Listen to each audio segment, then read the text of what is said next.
Get YouTube up. Wham, wham, wham.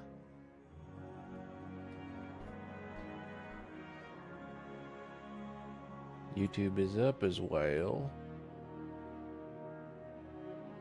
Womp, womp, womp.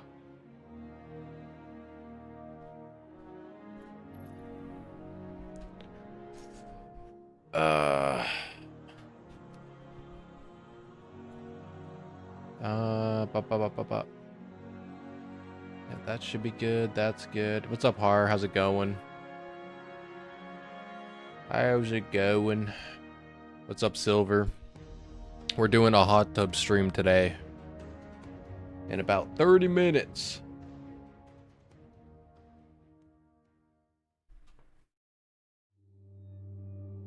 What's up, Milk? Donkey, I'm glad we got you as a Destiny content creator. Oh, thank you, man. Thank you. I appreciate you. What's up, Arrow? What's up, Sax? What is up?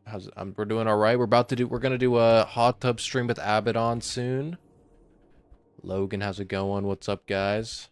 Hit the gym today for the first time in a brick. Legs are fried. Oh, damn. I can only imagine, dude. Sometimes every now and then when I'm like, maybe I should work out, and then I work out, and then I'm dead, bro. It's over. It's over. Can you please try this Ice Titan Solar thing we've been seeing? Maybe we can get Abaddon to do it when he joins us. We can just quickly head to like the firing range or something. Test it out. Give it a couple... Shoot off a couple golden guns. 100 damage glitch is being patched tomorrow. It's not being patched, but the thing that makes it broken is being disabled. They're disabling the Titan aspect until they fix it. Love your lore videos and everything you've been doing for the community. Thank you, man. Yeah, I did another call to action today. I was thinking whether or not I should do it, but I had free time today and I didn't have any other video planned, and I'm like, might as well do it. What's the harm? But no more. My call to actions videos are done. I can't do it anymore. I've done so many. Another 3 of them. But they were fun. So, brother, been enjoying the videos. Much love to you in the community. Thank you, man. Thank you, Mist. I'm glad you've been liking them. Glad you've been liking them, and I'm glad, I'm hoping, we put out some crazy numbers tomorrow. What are you most hyped about for tomorrow? I am most hyped about... I'm really excited to see what the distortions are like, personally. And I'm also excited for Warmind cells. Distortions and Warmind cells. That's what I'm most excited for. So I'm probably... The first thing I'm going to try to do, probably, is check out... check out what's up with the Warmind cell armor set that's presumably in the Cosmodrome. And see what's up with that.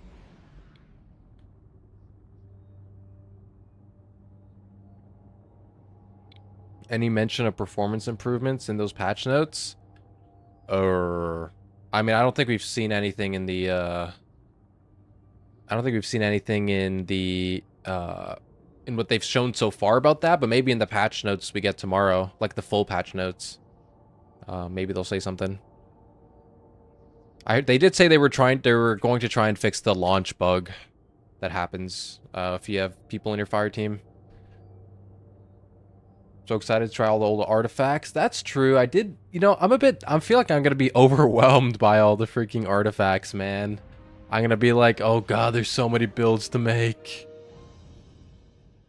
There's so much shit to do. Oh, Battle Eye.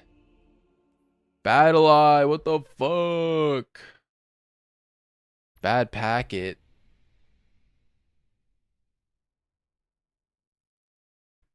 Bad packet. Oh, I'm also really excited for the old Leviathan raid encounters back. It's so sad. I don't think we're getting Insurrection Prime or Valkor, based on what we've seen, unless they're hiding it and they haven't put it in the promotional materials. But it kind of sucks.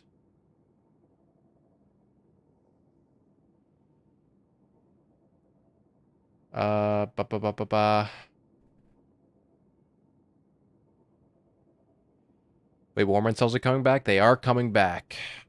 Presumably they're part of an armor set bonus. How it feels, how's it feel coming off Solo Witness? It feels a little bit bittersweet. I cleared Witness on the 2-year anniversary of Salvations, which was pretty cool. I don't know. A part of it is just sad because, like, I love raids and I love doing solo and low man challenges. I love contest mode raids. And that feeling you get when you kill a boss or an encounter that you've, like, been struggling on and, you know, it's been a difficult challenge, and that just burst of dopamine you get, like how good you feel after that, it just makes me think of, like, damn, bro, like,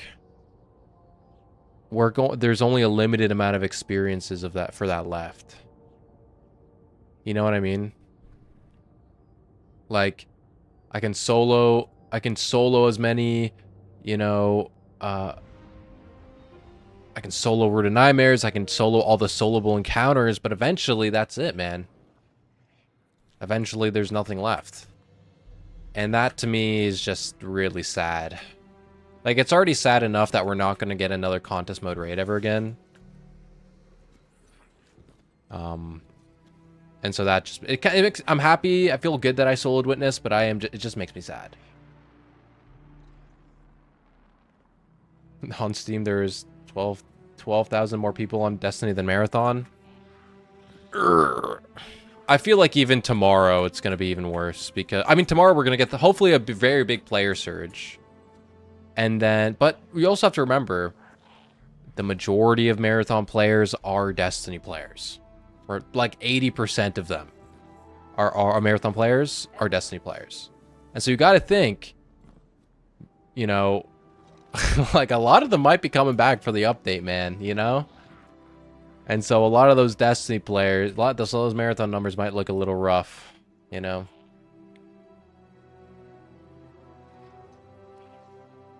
You know?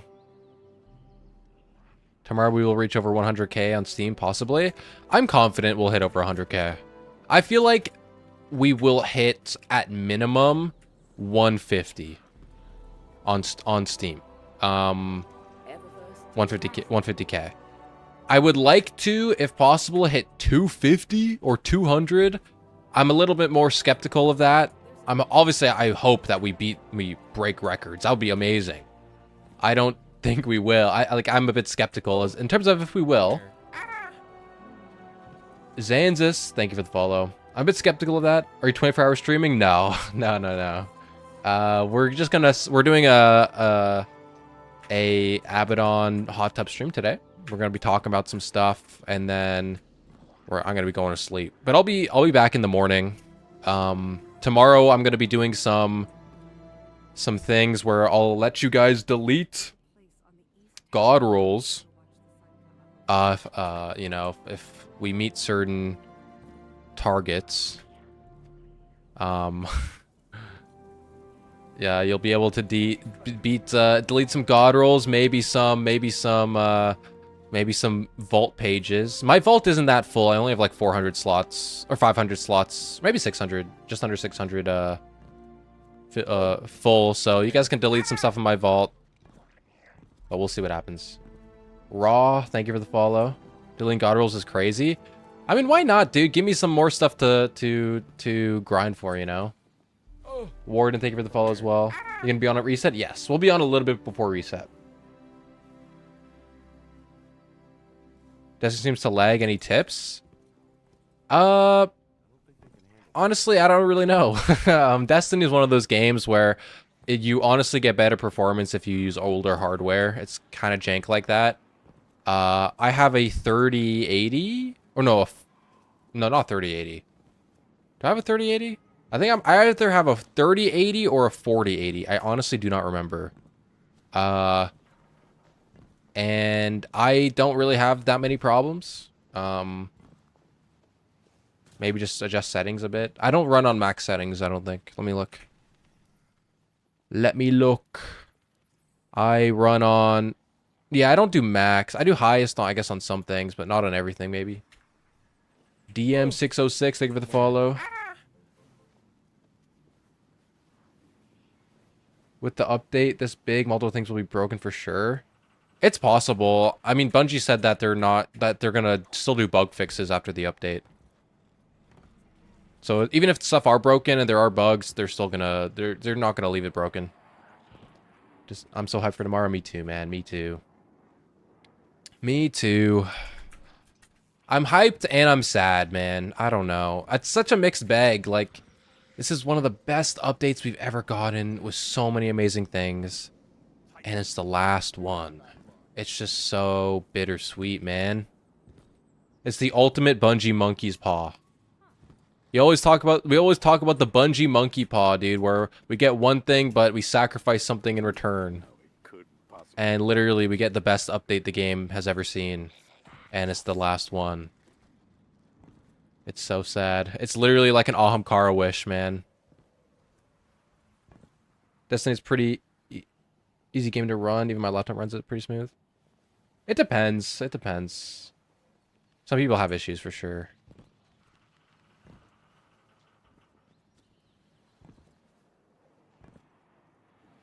Dude, I was a mouth-breathing 13-year-old when I hopped on Destiny for the first time. I'm 25 now and it hurts.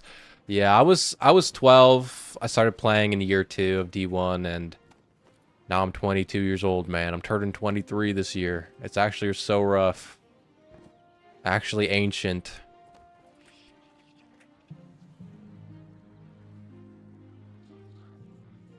Bum ba-dum, bum ba-dum, bum ba-dum, bum ba-dum. Amazing final update, but it shouldn't have had to be the final update. Yeah, and that's why we got to show up, man. We got to show them it was a mistake, because honestly, even if we do make any sways about, like, okay, what does the future look like, is Sony going to be convinced to continue the Destiny universe? Even then, man, I don't think they'll continue Destiny 2. I think Destiny 2 is over. But will they make a future game? That's kind of, I think, what we're fighting for, you know? Shouldn't we just tweet Elon to fund the game for Sony? Oh, God. No. No, thanks. I'm good, dude. Destiny X. I'm alright. I'm good without that. I'm good without that.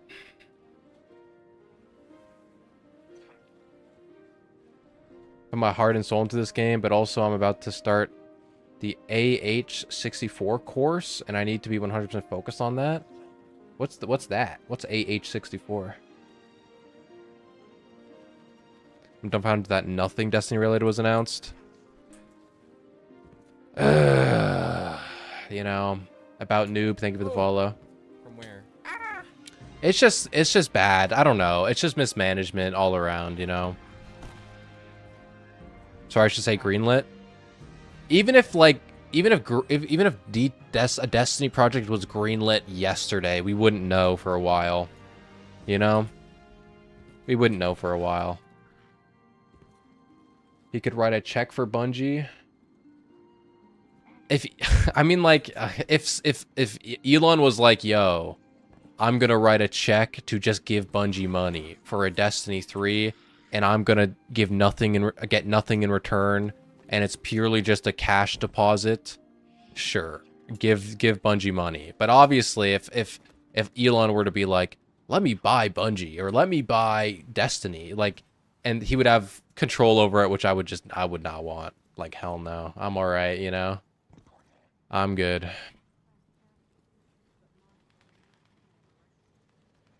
You know? We don't need a Christopher Barrett 2.0 low-key. We're good. Pete Parsons times 1,000.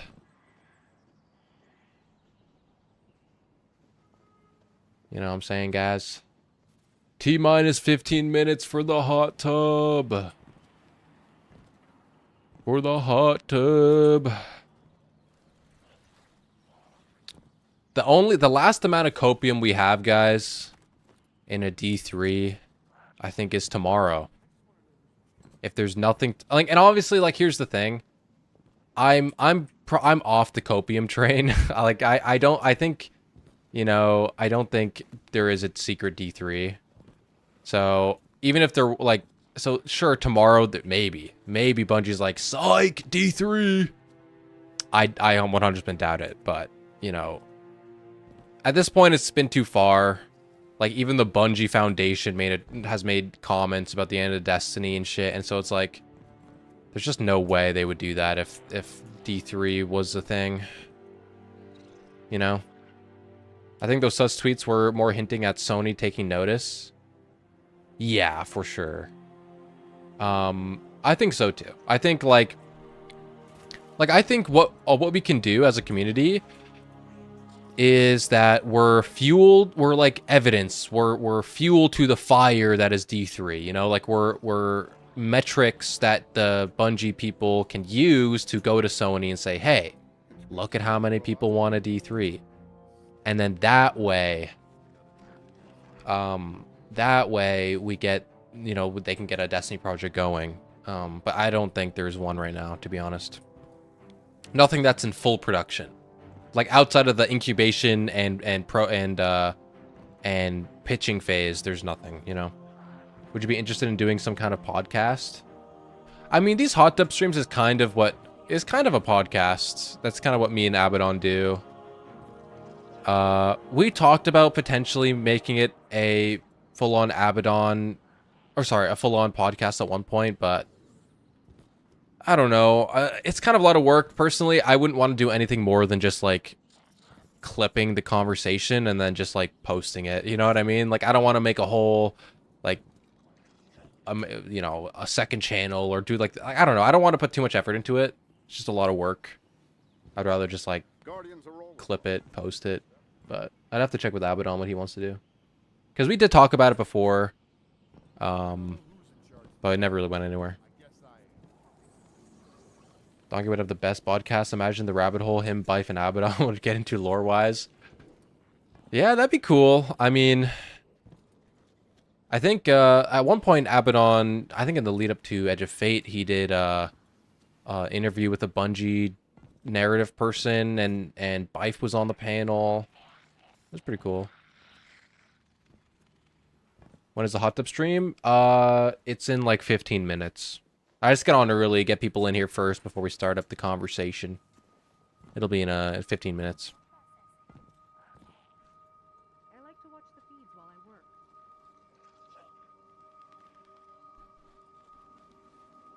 Bum ba bum ba bum ba bum. I don't think they announce it tomorrow, but that doesn't mean D3 won't ever happen. There's a hope until Bungie shuts down or announces a non-Destiny game. It could be months before anything is greenlit. We don't know how long stuff takes to happen within Sony. Yeah, exactly, right? Like, nothing, there's no I don't think there's going to be an announcement tomorrow or even anytime soon. Like, people compare this to the Destiny 2 announcement because, like, Destiny 1 had its, you know, Age of Triumph, and 2 days after the release of Age of Triumph, they announced that Destiny 2 was happening. But the difference between, like, Destiny 1 and Destiny 2, like, that Destiny 2 announcement at the end of Destiny 1, is that Bungie, like, we kind of knew Destiny 2 was coming because Bungie was in the contract with Activision to make 4 Destiny games. And so we knew there was going to be another one. Laffy, thank you for the $2 super chat. Remember the Edge of Fate phone? Its call is to play June 9th? True. It is called... That was the 9 calling Lodi. Be on there on June 9th. Be there. The nine were warning us. You know?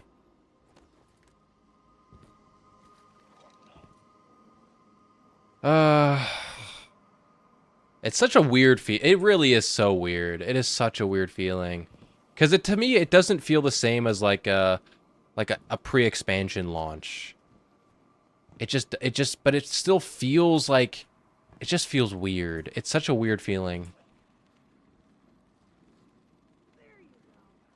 You know? I don't think they can continue D2 now. They are giving away everything in Eververse, and now a new artifact system means no new seasons. Only hope is D3. Yeah. That's the only hope. D2 I think is done, unfortunately. And it doesn't have to be a D3. It could be like a Destiny spin-off game that's still a looter shooter or whatever. I don't know. Just more... There's just more Destiny, man. Like, we can't lose Destiny. It's so sad. It's just we are truly in such a dark timeline. It's not even funny. The June 9 is their full name. True. True. A Destiny game before the wall. Yeah, like a Destiny Dark Ages or whatever. That would be sick. Just like, even if it's just, oh, here's a game and maybe it has like 1 or 2 DLCs, you know. Destiny Dark Ages. DLC 1, DLC 2, and that's it. Like a Destiny 1 style situation. I'd be fine with that, man. I'd be fine. Belmont. I should be thanking you, Belmont. I should be thanking all the community for everything for these past, like, almost a year. I started posting consistently on YouTube, basically end of August, so almost a year, man. Almost a year, which is crazy, man. Whiteboard needs more red string. I know, I know. I need to make more whiteboard videos. I just need the lore, man. We need the lore for tomorrow. I don't know, man.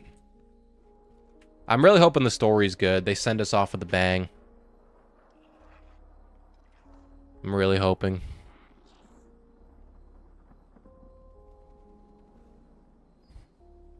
I just realized June 9 is also a funny number, 6-9. What are they trying to tell us? Dude, I don't know what it is. I don't know what it is with June 9, bro. Bungie does a lot of shit on June 9. That's why the copium, like, low-key still exists with me, because it's so weird how June 9 is like a day that continually reoccurs in Destiny, like for Destiny announcements and shit. That's why I'm like, oh my gosh, they're gonna announce D3. But at this point, I don't think so.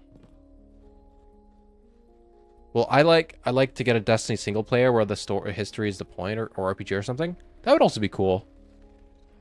That would also be cool. I'm with you. I have the copium. But to me, it's like, I used to have a lot more copium, but now I'm just, I don't know. I feel like it's too far at this point. I think maybe it is just a coincidence, unfortunately. Ultimately, we'll see tomorrow, but I don't know. Oh, someone else used the Moss shader? I do, baby, I do. My beetle ass Titan. Little buggy in the moss.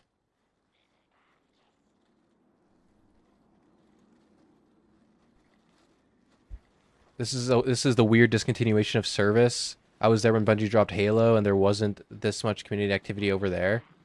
This has to be being seen by Sony.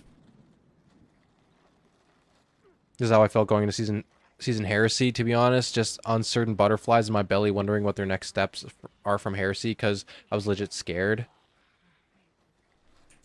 Yeah.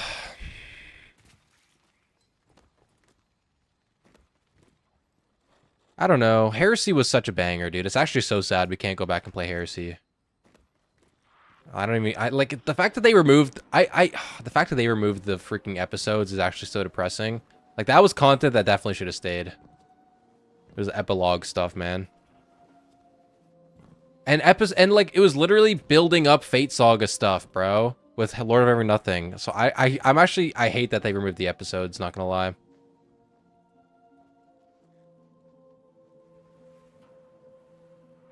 I can share my hopium supplies with you. Copium supplies D3 will happen. It's not that I don't think Destiny 3 will ever happen. I just don't think it'll happen at, like, anytime soon. You know? And that's what still sucks. Loved your vid on the idea of D3. On the idea of D3? What do you mean? I haven't made that video yet. I'm gonna be making a video where I go over what I would like, my idea for a Destiny 3 story. Big Fesh, thank you for the follow. Removing Chastity was painful. True. He's from the future. True. He's one of the 9. The 9 sent him back. Wait, low-key.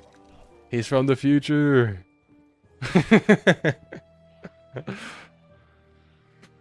Posture check. I'm pretty stood up straight. I need to add more sub points. No, I mean you were coped. Oh, the one where yeah, I give my Destiny 3 evidence video. I'm kind of off the copium train, but I had fun with that video. It was a fun video while it lasted. I wish the season has episode story missions were at least still playable. That one end mission dialogue in the Shrine of Oryx between Sav and Oryx was so good. Oh, dude, it was like everything about Heresy was so good. Everything was so good. What's the topic for the hot tub stream? Basically anything. We don't really have a plan when we do the hot tub streams. We just yap about anything. We'll probably just talk about what our feelings are, what our expectations are for the update. What are you doing today on D2? We're doing a hot tub stream with Abaddon in a couple minutes. We're gonna be yapping.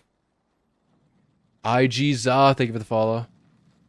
I'm gonna ask him the other day. Oh, sorry, your link got deleted by Nightbot. Let me take a look at it for a second. Sorry. Nightbot nukes the links. Peter Jessup, the voice of the male Exo and later male Guardians, posted a video wishing Guardians a goodbye. Damn, all the voice actors are here, bruh. Should we take a look?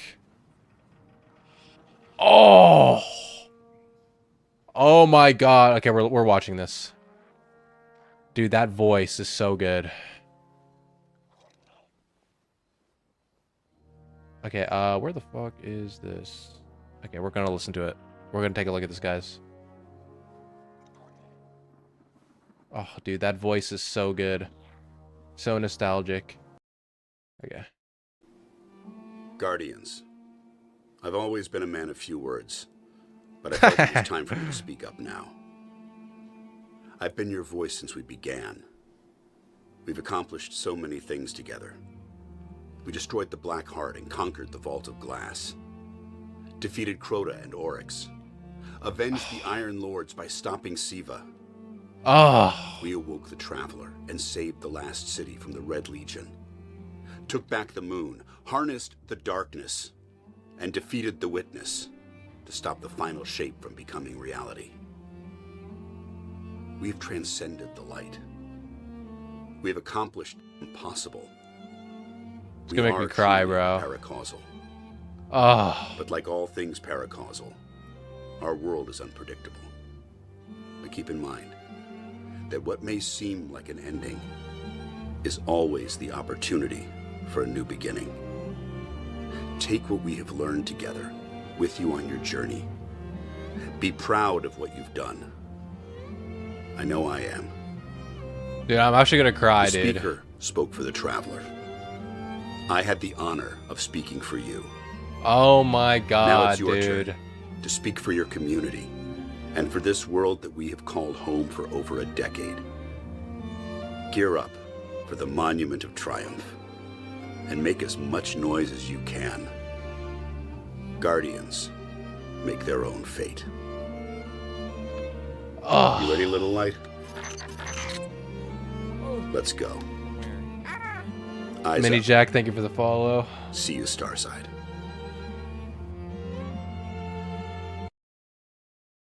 Oh. Dude, that's such a hard watch. Like, not because it's like it's hard to watch in terms of like, oh, it's bad, but like just keeping myself together for that one. Oh. I don't want to cry, dude. I can't cry, dude. I literally can't cry. I gotta do this conversation with Abaddon. Ugh. Oh, your face can't block the ghost? Oh, my bad, my bad. Was that Sheer 4? No, that was the Guardian. That was our Guardian. If you're like a male Guardian, or male Exo Guardian, I guess. I don't know. It's also massive. Oh, oh yeah, that Ace Gun IRL. Oh man, that was so. It is unfair. Roydal the Great.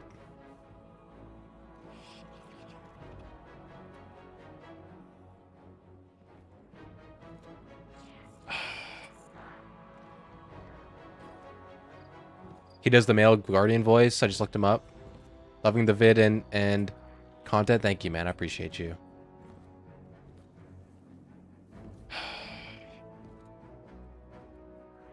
She said she wanted to express herself, so I guess. Dude, honestly, if like, dude, that honestly like really hit me. Like if other voice actors say shit, like if we ever get like a Nolan North message or Nathan Fillion, that shit will kill me, bro. That shit will actually kill me, I think. Oh my gosh. Third iteration, third Destiny D3. Wait, June 9. June is 6. Beginning is 6. 6-9 Vex. Ugh. I wish, bro. I wish. We did get a Nathan Fillion message? Wait, really? Nathan Fillion Destiny message? Where? I'm getting nothing new. Where can you find it? Is it on his Twitter? I remember looking at his Twitter, but I couldn't find one. Because I thought I heard someone else say that before. That video was a long time ago, guys. Oh, was it from when he first left? Was it when he left after Forsaken? Have you watched the Crow and Glint one? I haven't watched that one. I watched the original Crow message. But I think that one was like a cameo. Oh. Sorry, Sprung. Sorry, Nightbot is nuking everybody. Sure, let's watch it. Let's watch them. Why not? Fuck it. Might as well. Let's get in our feels, guys. Until Abaddon sends us a message. Unless he already has. Oh, let me turn off this. Let me get the audio working. Bum bum bum bum bum bum bum. Is it good luck? Yeah. From Crow and Glint.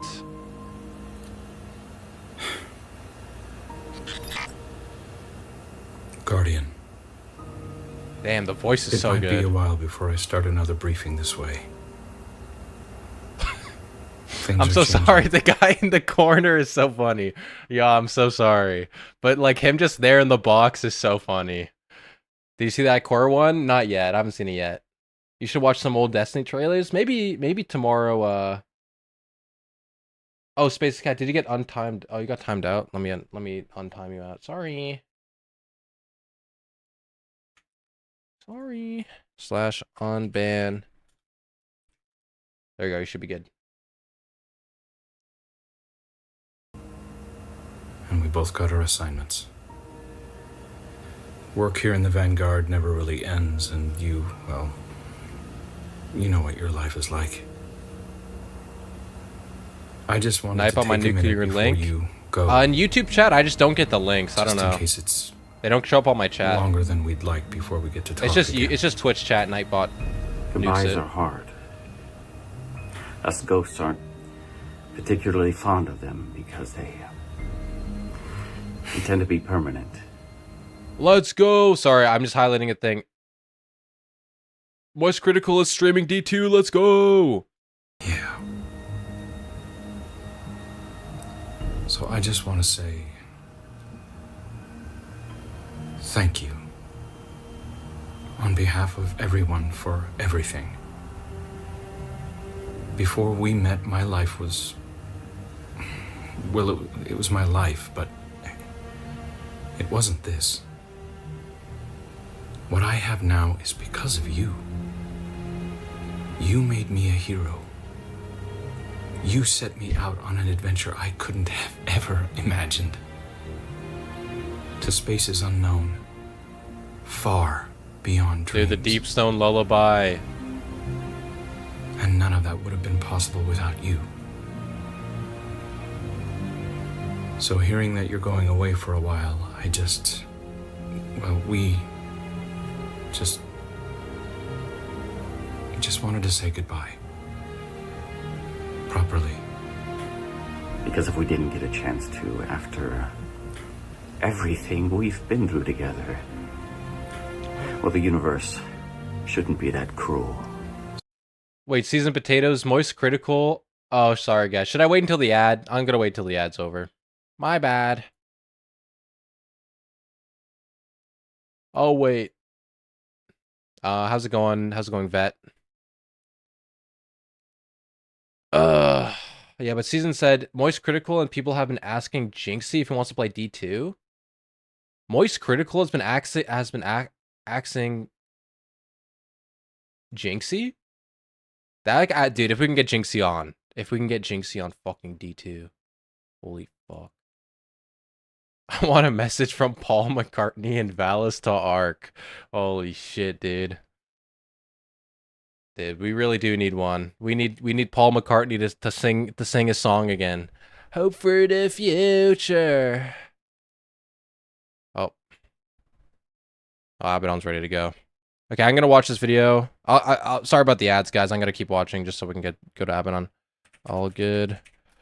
Just finishing watching a VA. A Crow VA message. I'll call you after. Okay, we're gonna watch. Oh, ads are over. Okay, I paused the ads for you guys. I paused them for you. Let's. Oh shit, where'd my freaking message go? So wherever you go, whatever you get up to, do it loud. Kill some gods. Hell yeah. Make some friends. Fight the battles that no one else will fight. Do what it is you do. And maybe, if we're lucky, we'll get to laugh about it together. Oh my god, I don't want to cry, Whether dude. that meeting be in the bar down the street or in the light at the end. Pain, thank you for the follow. Just don't forget us, okay? Because we won't ever forget you. Couldn't. Good luck out there, Guardian. Ugh. Give him hell for us.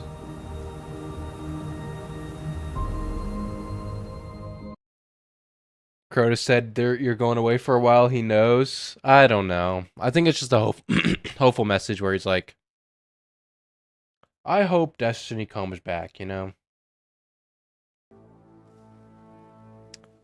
Oh, man. You're a mess, dude. I am a mess. I don't want to cry. Okay, Abaddon's waiting for me. Abaddon's waiting. I'm going to give him a call now.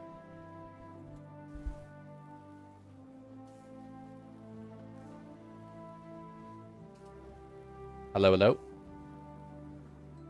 How's it going, brother? Oh man, it's Tonight? so bittersweet. Yeah, it really is, man. Ah. Like I'm super excited for tomorrow, but like, oh, there's this sense of dread that I have. Me too, man. It's just I've never felt this way before a content update where normally it truly does feel like, oh, the night before Christmas, where like, you know, we're about to get new shit in the game, whether it be a season or an expansion, and get those butterflies. But today it's like it feels weird. It just feels weird. Like I'm excited, Yeah. but like there's not gonna be another moment. I don't know. Yeah, it's like almost like I don't want it to like I want to like delay it as much as I can. Yeah. You know? Oh man, and it snuck up on me too. Like Mhm. Yeah. for me, like the past few weeks have went by really fast. Yeah, it really has, and it's just I always feel like the weeks before the expansion, like they drag on, dude.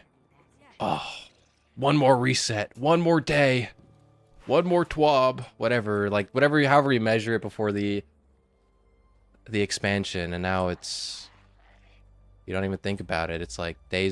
days go by, just waiting, and now, and this is it. I don't. It's just so odd. It's so weird, and it's like I'm excited. I'm so happy.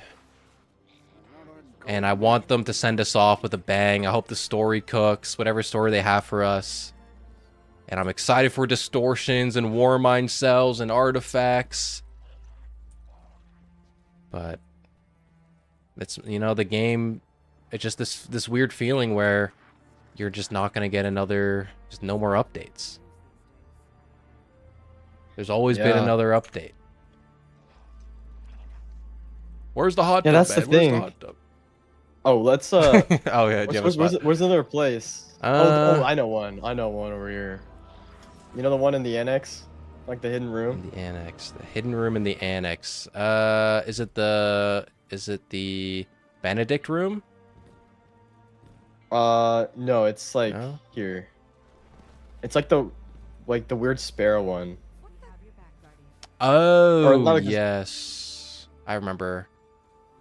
I don't remember how to get. I haven't been there in a long time. Yeah, same. I think you just do some parkour on these stairs over here. Let's see. I think I remember it. Guess what? It's like back up Oh, here. shit. I haven't been out here, dude. I probably haven't gone this way in years, bro. Years. Oh, didn't you have to go this way for like the Leviathan's Breath quest or something? I think so. Back in Worthy. It was something, yeah. Something about that. Okay, wait. Did you go up on this box? Oh yeah. Oh yeah, then it's right here. Oh, That's right. Oh, over here. Oh, almost And didn't then- make that jump. Oh yeah, there's the hole. Let's go. This room. Yes. I always Nice. wonder What what even this are- was for. Yeah, these weird half sparrow things. I don't even know. Like floaters, little scooters. Yeah, I don't know. It's like Ultra's saying Leviathan's breath. Okay, yeah, I guess this is for that quest. Hmm. What was the other one?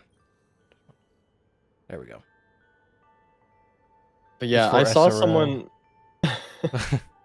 I saw someone on Twitter saying like something along the lines of like from now like he's gonna like feel so sad going after every god roll because like that's just one god roll less to grind for. Yeah. So There's it's no like more. there's like a finite number of god rolls now. Yeah, you and then can like eventually you'll have all of them. It's like it's so sad. you can basically like 100% the game now. Yeah. You know, almost like get every god roll, get every triumph, guild every title, do every raid. It's like, and I guess that's also kind of true with Destiny 1, but the difference is that in Destiny 1, like we had the future of D2, like we knew that was around the corner. Even, you know, coming even at the end of Destiny 1's life, like cuz Destiny 1 like also had this kind of like Age of Triumph like well, almost had this Monument of Triumph moment through the Age of Triumph, and there wasn't a Destiny 2 announcement until like a couple days after Age of Triumph came out. But like everyone still knew Destiny 2 was a thing because of the Activision contract, and there were a couple Destiny 2 leaks at the time.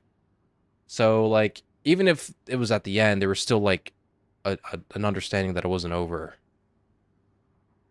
But now it's like Yeah.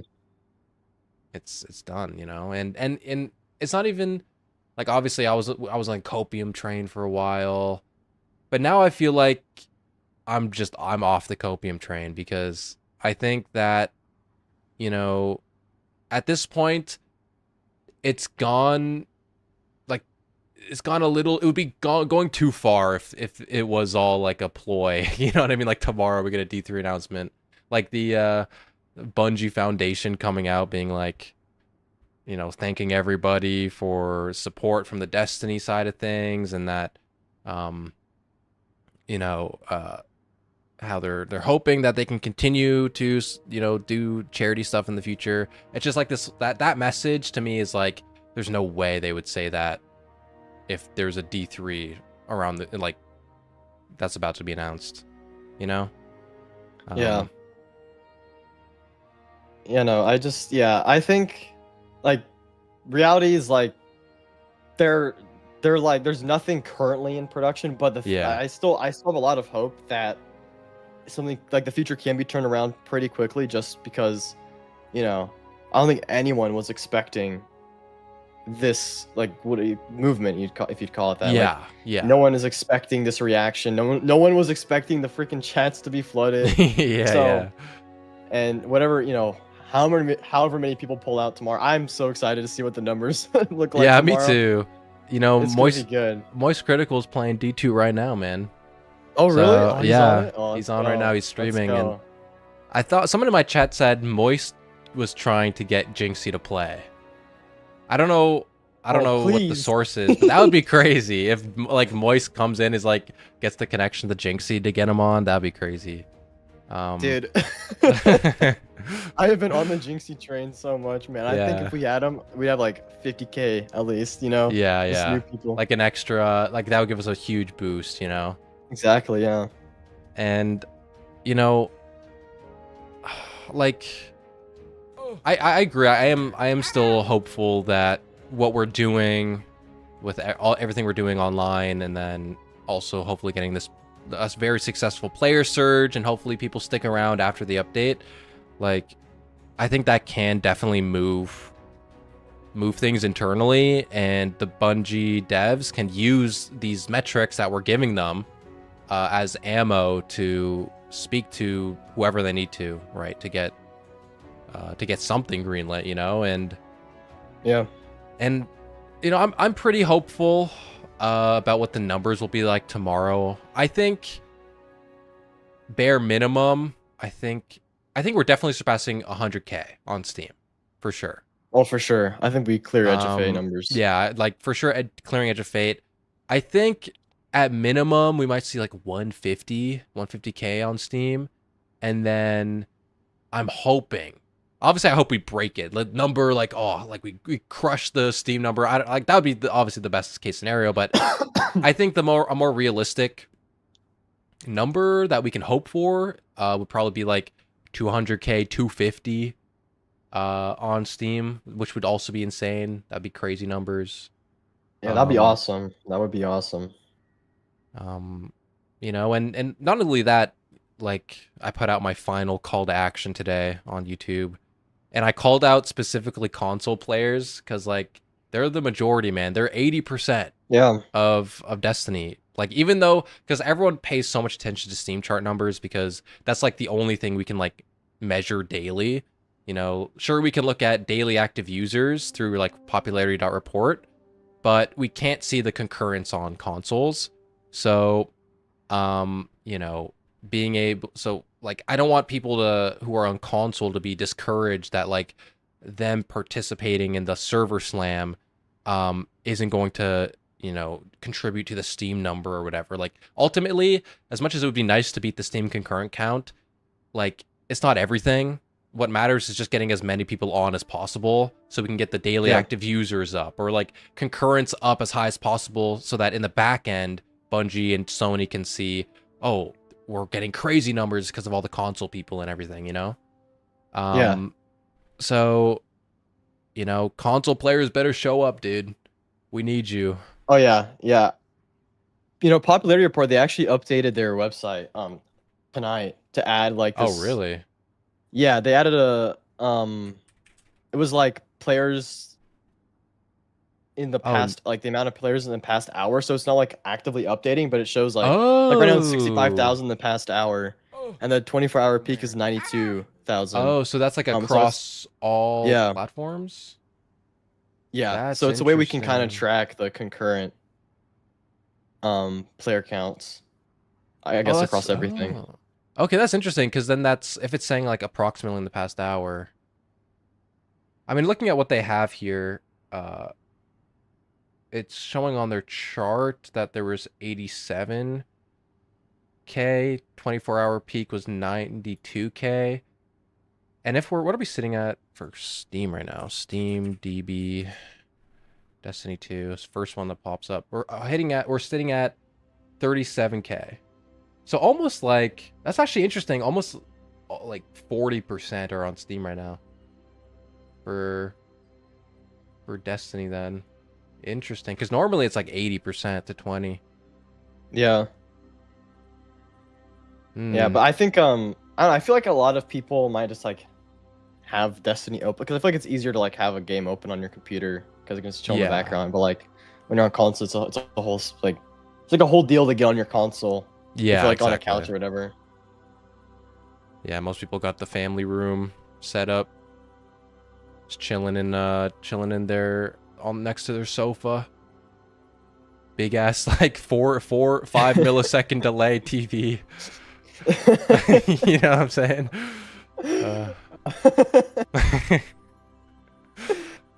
Listen, we were all there at one point. Oh yeah, dude, I remember those days. I used to have like the big ass box TVs that I would play like Just Dance on and shit. That shit was awesome. The Wii. Oh my gosh, yeah, I used to have just this. I used to sit on the floor on this beanbag and play Destiny on the floor for like 2 years when I was a kid. Yeah. Man, like honestly, thinking back into how I used to play games was like I was in the trenches, man.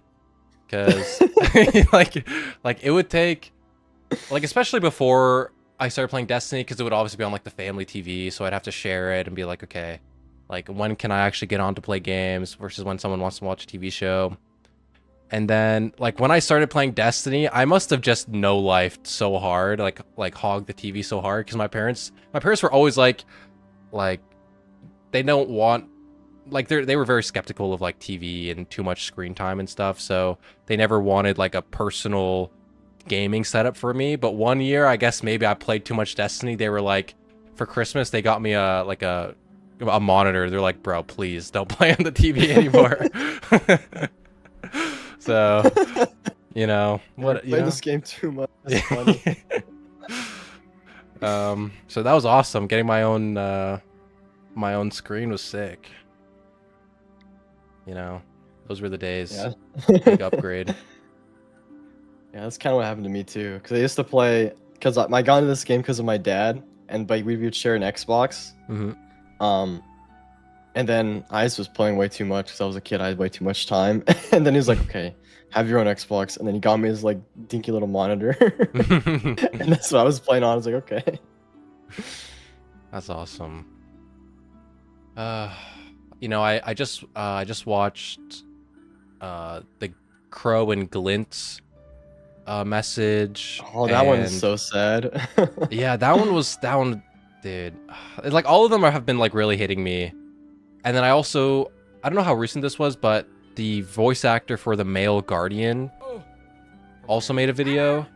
Oh, really? Yeah, that one, dude, I almost started crying. That one was it was so well done. Like, it was so good. And like, he had Journey playing in the background, so that doesn't help. Brother. It's like Journey plus it's like your character speaking to you. It's like, oh my gosh, dude. My heart.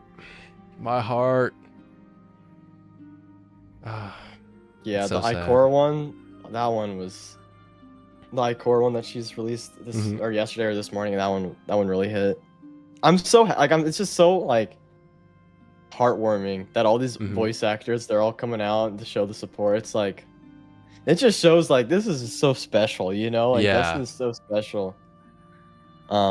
To everyone, like the people who make it, the voice actors, of course the players. It's like, that's why I think like this can't truly be the end, because there's like nothing like it. Like, I think even if the future is not with like, because I think there might be there might be not like a possibility that maybe someone else comes in, like maybe, you know, gets the IP or something. But I think I think Destiny lives on some way. So in some way, I think so too. Yeah. Like, even if it's not a D3, there might be like a spin-off game. You know, like it seems like it does seem that Sony is pretty skeptical of live services now. So, you know, if we do get any form of Destiny sequel, it'll be like, you know, maybe a single player or a almost like a Borderlands experience where it's just like you get the base game and then maybe like a DLC or two and then that's it. You know what I mean? Like not really proper live service like before, which kind of sucks because it's like you bought Bungie to be your live service expert.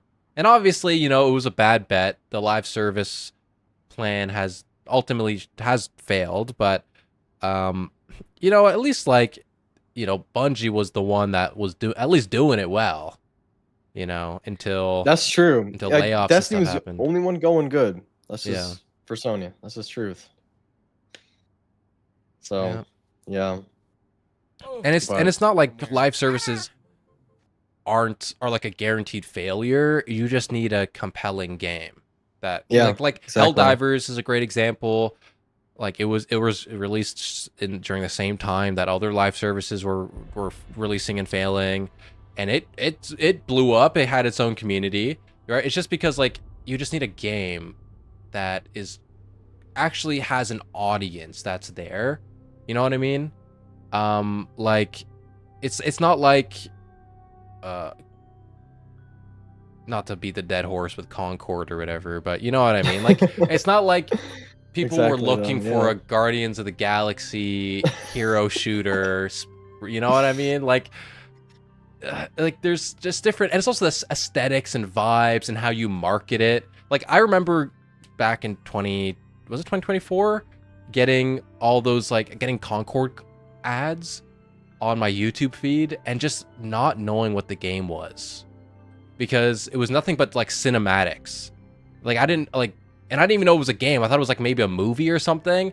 And I was like, okay, this looks very Guardians of the Galaxy, but what even is this? And then it wasn't until after Concord shut down that I learned about what it was. And so I just feel like a part of it is marketing. If I knew Concord was a hero shooter, maybe I would have thought about it a bit more, you know? But, you know, what can you do? And who knows, like I don't know what I'm gonna say. That's kind of was the end of my thought. No, you're good. No, I think I saw a trailer for Concord in the movie theater. Wait, I was really? Like, I think so. I think I remember. It was so long ago, but it's like I think like I didn't know it was like I thought it was like a movie or something too. Like I had no clue what it was because it also got us an episode on the Amazon like anthology video game show or whatever. It's called Secret Level, I think. Secret Level. I had no idea that it was a game until like it came out and there was all of the controversy around it. But it's like sorry, someone in my chat said their wife was a VA for Concord. Watching that go down hurt a lot. Wait, what? Yo, Space, which character did your wife voice? I want to see which character. That's actually crazy. That's interesting. Wow. I remember there's a character that has like a warlock ability. She can fly and she has like a solar buddy type move. It looks like almost. Yeah, because it was very I mean, it was made by all former Bungie devs, right? Like for the most part, and so it had that Destiny vibe to it. And a lot of people said, who at least played it, like the few people, they at least were like, listen, it's the moment to moment gunplay feels good. It was just like the broader vibe of the game and the marketing. I think that kind of just killed it. You know, and it's unfortunate. And I heard one time that it was like Astacross, who maybe had more information about what development for Concord looked like. It was the devs who were like the ones who pushed the double primary meta in Vanilla D2 that were the devs that made Concord, and they split off doing their thing. Oh, seriously? Yeah, like I think that's what Astacross said. Interesting. I didn't know that. That's interesting. And it makes sense. I mean, like the double primary thing was mostly a decision for PvP. Like for PvP balance, especially with the static rolls. Roka. Yeah, it seems like it. So apparently, okay, Roka Concord. That's who my chatter said. Oh wait, what? So Roka, like a lady with a bazooka and a space helmet. Why does she look like the security officer from Marathon a little Wait, bit? low key a little bit with like what's that D1 hunter helmet that has all the eyeballs? Kind of like with that as well. A little bit. Arachnid. What's yeah, called? whatever. Yeah. That's interesting. Let me show stream. Let me pull it up. 1 second, guys. So this is. Oh, where's one? Oh, wrong thing. Display capture. There we go. Yeah, this is the character Roka. Oh, my webcam's covering it. That's who Space Cat's wife voiced. Interesting. That's actually cool. That's awesome. That's actually awesome. sick. I mean, even though it's unfortunate that Concord did go down the way it did, but it's still cool that your wife is a voice actress. That's pretty sick. That's awesome. That's awesome. Yeah, I wonder if like what if Concord was just like the same game, but like you put Destiny on it? I wonder if like because I just think I feel like with a lot of things, like like I think you were saying this in one of your we might have talked about it last time or maybe in one of your videos, but like I think the IP of like Destiny is like has a lot more of like a value in the mind of like the people of just fans or people who play games, right? More than like the Bungie name, I feel like. Yes. Yeah, like and so like I wonder if like this game Concord was just like a Destiny spin-off, it probably would have performed better because it's a Destiny. Yeah, like a Destiny arena shooter, you know, hero shooter. Like that's what I said. I mean, it's kind of funny. I did a Astrocross reaction video, and it is now my most popular video on my channel, which is crazy. And then, seriously? Yeah, it straight up is. Like, okay, awesome. Like, sick, guys. But you know, and I talked about, and like Astrocross said the same thing in the video, but that the Bungie name probably isn't enough to sell a game anymore, and that I think for the most part, this isn't the case in every situation, but in general, the names of the IPs tend to be more popular than the studios themselves. You know what I mean? Like outside of examples like From Software, you know, who like obviously make amazing games, so whenever From Software is involved, everyone's paying attention. But like when it comes to more games like Destiny games and Halo and stuff, like the brand and the IP, I feel like are a bigger selling point than just the studio. And so I kind of agree with you that if Concord was a Destiny project instead, it probably would have done better. You know? And I mean, like, a good example is right after Concord happened, Marvel Rivals came out in fucking I think that year in December. So it wasn't that like people great. Yeah, it wasn't that people were anti-hero shooter. That's what a lot of people said. When Concord came out, people were like, oh, hero shooters just aren't popular anymore. And then Marvel Rivals just proved that wrong.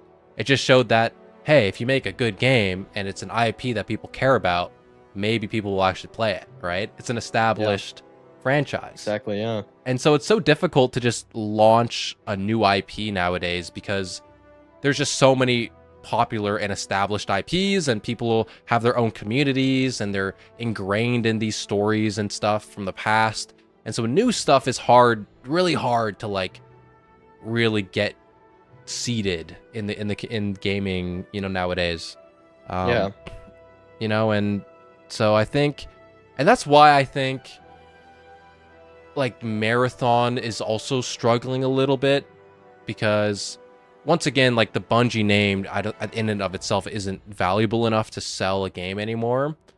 But also Marathon is like it's the 30-year-old IP that, you know, was revived from not out of, I don't know if I want to say out of nowhere, but kind of out of nowhere, right? Like it's 30 years old.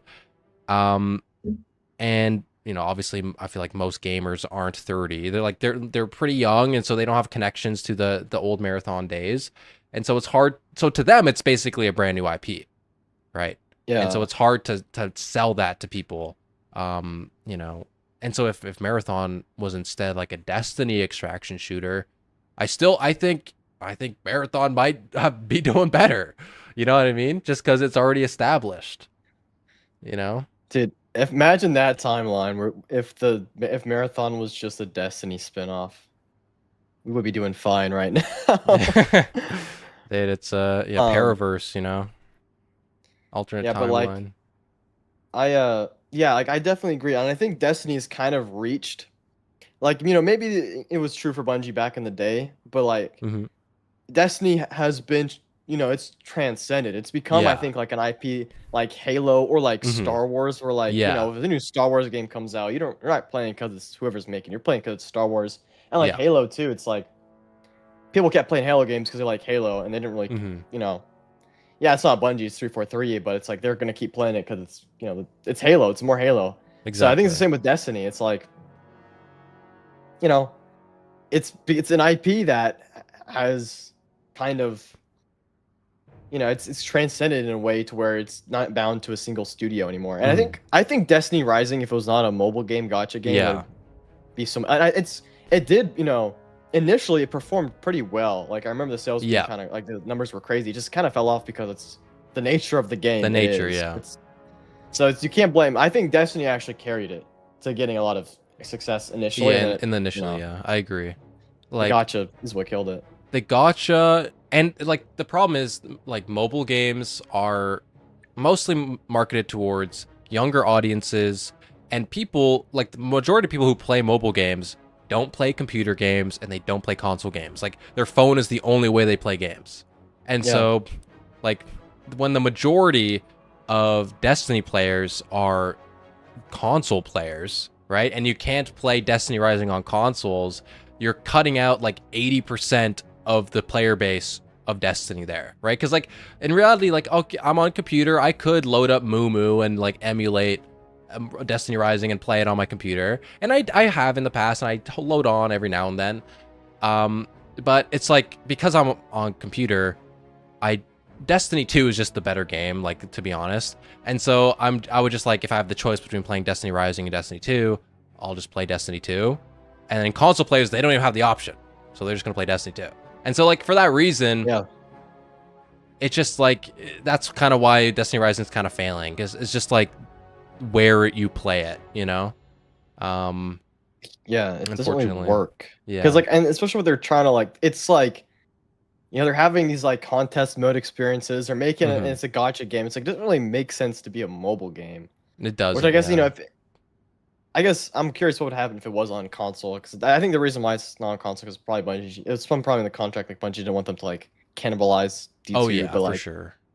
And Moo is just a loophole for sure. To get in. Exactly. And I think a lot of PC players, like, I'm not even gonna lie, I don't think most Steam players might not even know.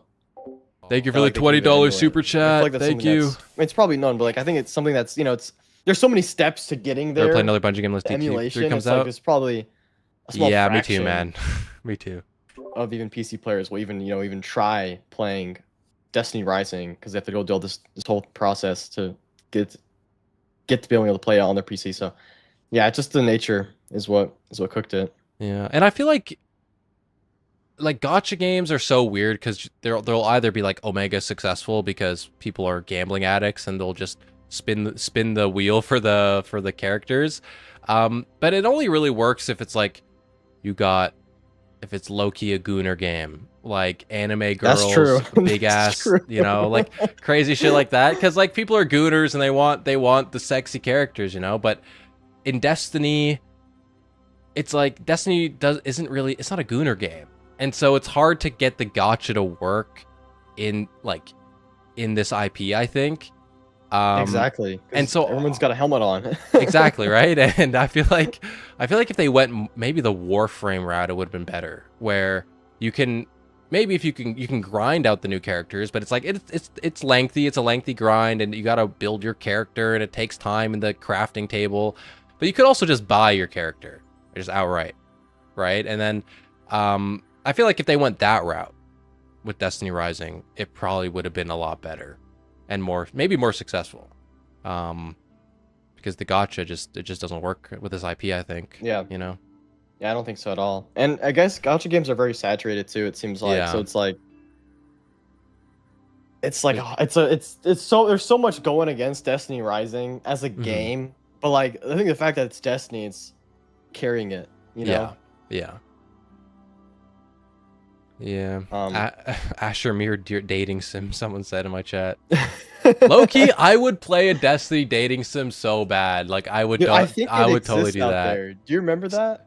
Like Really? the devs were talking, yeah, it was like they had like a game, like an internal game jam they did for fun like a few years ago. What? And then Yo. like there was like they made a Destiny dating simulator. Dude, we Just need for fun of it. we need Bungie Dev to leak it, dude. We need that shit. Dude, leak it, sell it on Steam for like $20. Dude.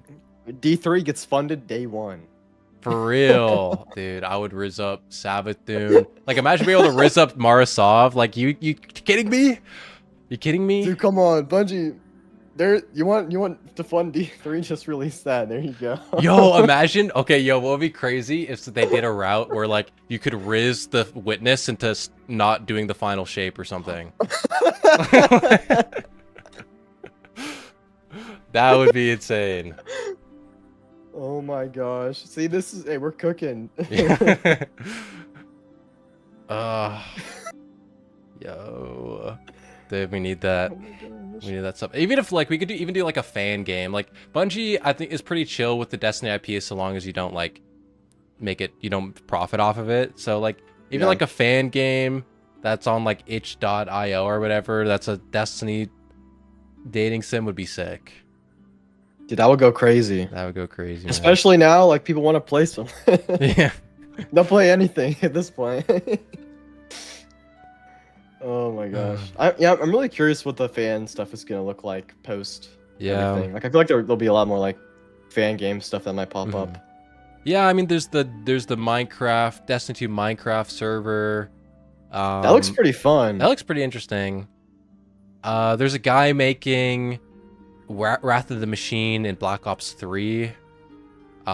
Which has been in the works for a long time. Yeah, it's been a while. I think he's been working on it for a long time.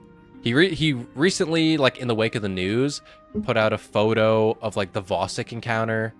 That's sick. That he's working on. So it looks like, honestly, it looks really good. Like I was looking into it, and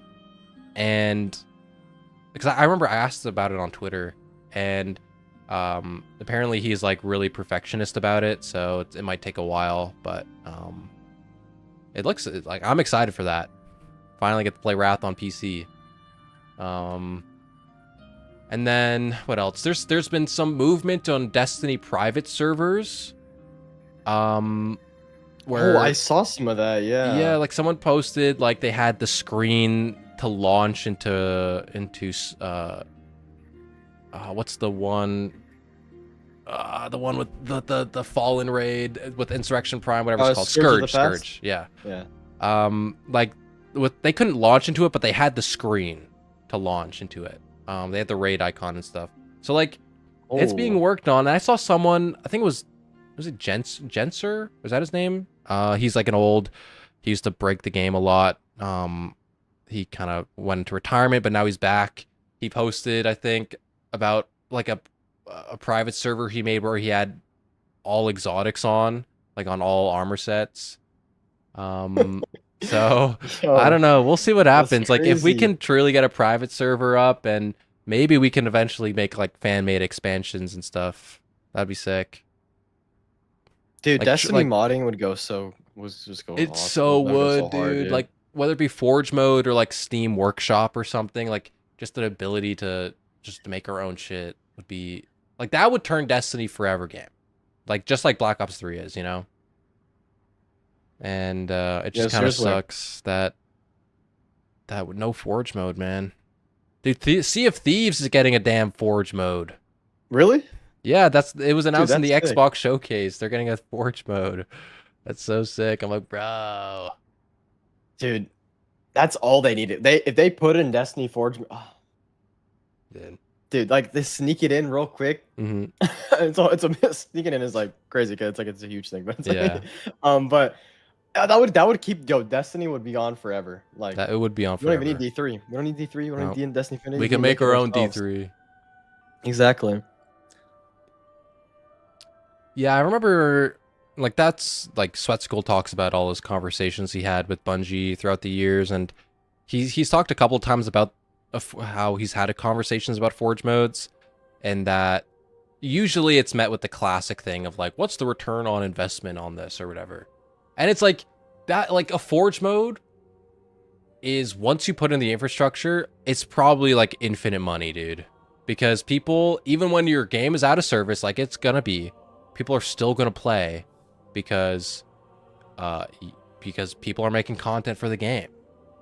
And it's Exactly. gonna stay. People are gonna, and honestly, it probably would keep the game alive because people are on the game, not just playing the actual like proper Destiny, Bungie stuff, but also the fan made stuff. And it's a good way to have like player feature moments, like what about you if you did like a weekly or monthly featured fan made PvP map or something, or raid or strike or something. In the playlists. Yeah, like, and there's definitely a way to monetize it. Like, yeah, you could find a way. Like, because I'm sure asset people would packs be or willing to something. pay. Yeah, like you could do a thing. Maybe you have to like maybe it's like I think like it's $20 to get access to Forge mode, or maybe it's like maybe they like there's specific maps or something that are it's like a dungeon key or equivalent for them. Yeah, or like thing where it's like like you have to buy assets. It's like there's so many ways they could. Yeah, like I would do it maybe like Witch Queen has a bunch of new assets, whether it be the light hive infrastructure or whatever. So like maybe it's like, oh, if you you can buy the Witch Queen asset pack for Forge mode, and then that way people can make Savathûn stuff, in Forge mode for $20 or whatever. And then you can monetize that. Buy pyramid. Oh, you could buy all the pyramid assets, dude. That would make so much money. Dude, it really would. People would go crazy with the pyramid stuff. You just know the rates would go crazy. Proper pyramid destination.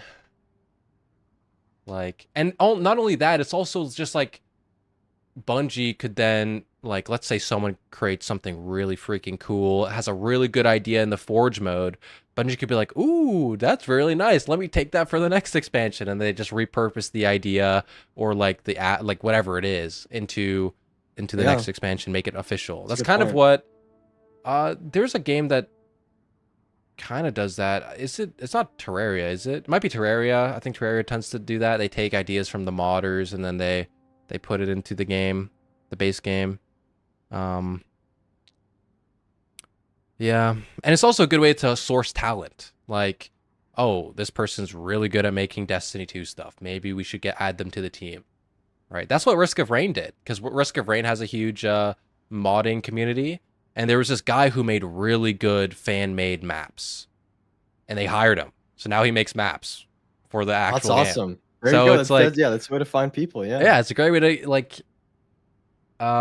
So it's just there's so many good things you can get out of a Forge mode, and it's just so crazy that sometimes management will be like, "Oh, this infinite money glitch idea. What's the return on investment on that, dude?" Yeah, like that doesn't make any sense to me. Like that in like player housing when they say it's like, dude, talking about something you don't know the return on investment on player housing. You can sell furniture.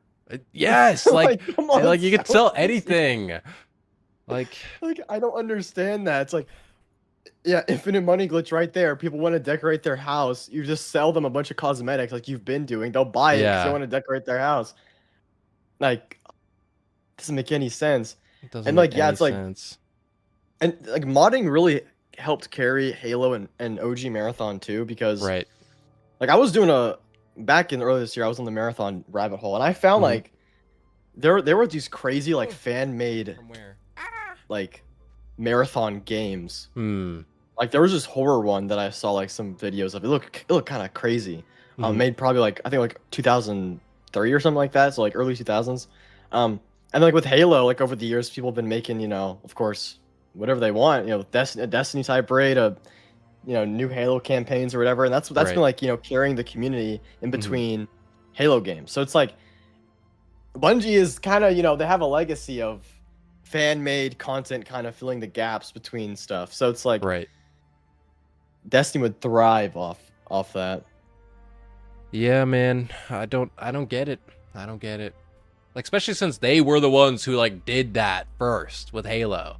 It's like you wouldn't know. Yeah. You already did it. You should know what the return is. Exactly. Like-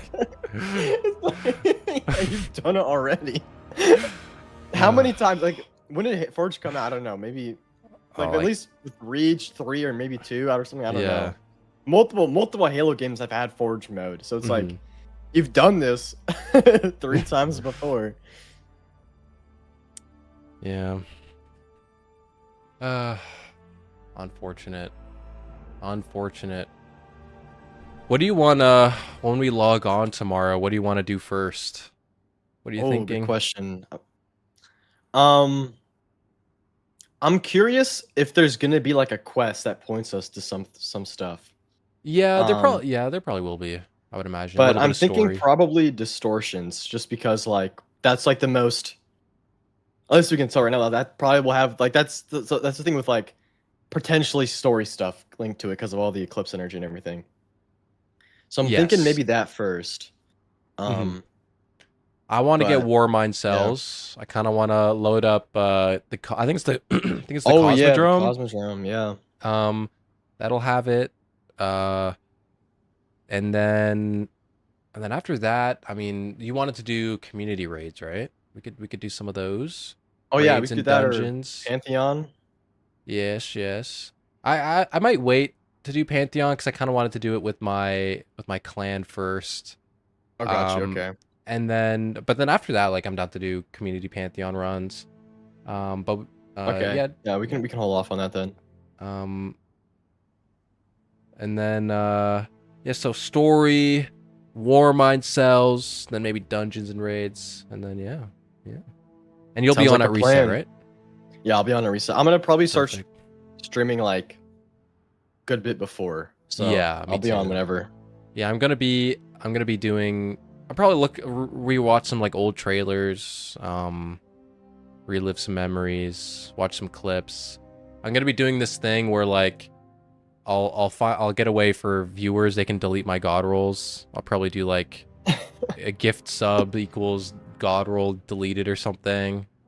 That's a good idea. Yeah. Or like something like that, just for fun. Might as well. More stuff to grind for. Regrind it Yeah, over exactly. again. I will have some vetoes. Exactly. I have a couple guns that are too sentimental. My OG Iclos SMG will never be deleted. But, outside of that, it's fair game, Fuck it. Dude, there's this one gun.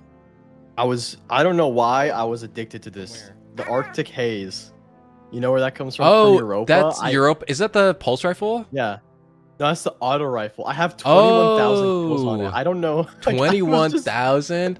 I remember using Yeah. that one and being so excited for it because it was like we hadn't had a solar auto rifle in forever. And I remember being so disappointed by the perks. I was like, ugh, like whatever. I'll just stick to my SMG, my Ikelos War Mind Cells.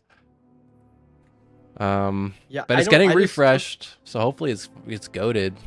True. Yeah, like I just took the first. I think it was literally the first one I got. I picked it up. I liked the way it felt. I masterworked it, and then I like for the whole Beyond Light year, I didn't take it off. Oh wow. I don't know. Like I don't know why I was on that, but that's just sentimental to me, I guess. But Yeah. Funnel Web was like my replacement after that. Funnel So Web. I actually went and got a good role for it. Did you see my take on Funnel Web on Twitter? I said What it did was, you say? I said Funnel Web was premium LARP. I said it was like Premium LARP. I said there's no way we've all pretended that it could live up to the goats of Recluse and Ikelos. Like for a while we were like, yo, it's the new Recluse. And it's like, hell nah, dude. Fuck no. It had not enough aura. What was the mod on the artifact that made it broken? I forgot what it was called, but that made it Volatile cracked. something. Yeah, like picking up. I think at the time it was like elemental wells, but when we got it back again, it was orbs. That did make it crack for sure. That did. But still, I still hold that position. Like out of all, maybe I'll do a tier list one day of all the weapons. Or we'll relive some of the goated metas and Oh yeah. and it like Recluse, it's like out of all the legendary SMGs that we've had back in the day, like Ikelos, Recluse, even like Mida Mini Tool and shit, like or Callus Mini Tool, like they're a league above Funnel Web, you know? It's not the same. Well, I can't say I don't like agree. I think you might be onto something here. Yeah. I can't even lie. It was just the mod, if you think about Yeah, it. the mod was good, and like at the time, it was kind of like the best SMG we had because Warmind Cells just got removed from the game. In Witch Queen, through Void 3.0. Why you say Ikelos weird? Is that not how you say it? How do you say Ikelos, dude? I always said Ikelos. Ikelos? Oh, I thought it was Ikelos. Might be Ikelos. I think it could be either or. Yeah. Straight up. Listen, I've been saying it like that since the OG days, since Escalation Protocol. Man, I miss those days. I miss Escalation. Like the shotgun, the Ikelos. Now I'm saying Ikelos because now I'm self-conscious. Like like that shotgun was so good that like the farm that was necessary to get it at the end of 9-man Escalation literally Protocol like grind. yo, you would Dude. just like I would load up the PlayStation like social post and like you would try to load in on the same like the same destination together so you could do it because it was too difficult and like to find everybody to get it done. But once you got that shotgun, dude, like yo, the game was easy mode after that. It was so good. Dude, I missed Warmind it. really like did like Destin like community like discovery really well. I don't know Yeah. what else we call it, but like with that and then Whisper, like that expansion really did that well. Yeah, it was a great one. Man, honestly I miss shotgun metas. Like we haven't Dude, had one so long. I hope, because I saw Llama's video. He was like, aggressive frames might be the meta. That's what he said. Yo, And I'm like, yo, bro, please. Bungie, add final round. Please. Add final round to shotguns. Do it. Do it. Dude, imagine, that'd be crazy. Dude, imagine your Fellwinter's Lies back with final round. You got your Found Verdict. Dude, do it, Bungie. I hope it's a shotgun meta. I hope it's like I really like, do. Like OGD. He said also like, yeah, he said like, I think he said fusion rifles might be good too, or with a certain archetype because they're buffing it. Yeah, that's so hard to keep track of what fusion rifles are good because of charge time and damage, whatever. Like I'll let the meta people figure that out for me. Yeah, exactly. I'm just gonna wait for the Aegis spreadsheet. Yeah. To tell me what's Me good. Perfect Paradox. Oh yeah, that one's also getting reprised. Man, the RPM nerf really did hurt rapid fires. But they low-key, like those shits fired too fast. Like they were kind of crazy. But I wish they were good again. I wish they were good. Dude, it is crazy how like every single weapon is getting like reprised. It's insane. Yeah, like, it is crazy. I'm excited. I think we're getting close to like 300 weapons, genuinely. Yeah, like I'm really excited for the splicer weapons because oh yeah, the splicer like weapons. Ignition Code. It's my favorite grenade launcher, and so I'm really excited to get. Dude, I love Ignite. Like the slide shot, dude. The fact that like slide shot with the blinding nades, dude, it made it so good, and the fact that like we didn't get anything similar to that for almost like 2 years after was such like levels of blessing to have played in Splicer, because anyone who did play it after didn't get that shit for years. So it's crazy we got that back. Or it's crazy. Ignition like, Code is back. I forgot. I love that gun. It's so like, good. I remember grinding for that role and I got it. I was so happy. Because it's kind of sucks now. Like I really miss like blinding nades being like really good in the meta. But now we've just power crept so far that we don't need them anymore, which is kind of sad. So I hope that, like, whatever they do with ignition code, it's still usable and still good. Because maybe what would be crazy is if they made it like a micro missile frame, like mountaintop, but then if they still gave it blinding. Dude, that would be crazy. Insane. That would be crazy. Sweat can finally get his god roll back. Oh yeah, he deleted it, didn't he? I remember, I think he deleted that for like a challenge. Like he grinded so hard for it and then he'd have to delete it. Oh, I remember that. Yeah. Dude, honestly I missed the Umbral engrams. Those shits were so good. Dude, yeah, me too. Dude, like with everything with the whole system was so good. Yeah, it was very good. And then it was so good they brought it back because I remember it was like season of Chosen? They brought back Umbrals. It was, yeah. Or no, yeah, Chosen right after Beyond Light. They brought it back because everyone loved Umbrals. Did you see what Bungie posted a few minutes ago? What did Bungie post? Oh shit! Wait. Destiny 3. They've been posting a lot today. The Bungie or like which account? Oh, Destiny 2 team. We're signing off for the evening. We have a small reward preview to share. Oh. Let me pull this on stream. What? Dude, take a look at this. Deadlands ornament set, mobile.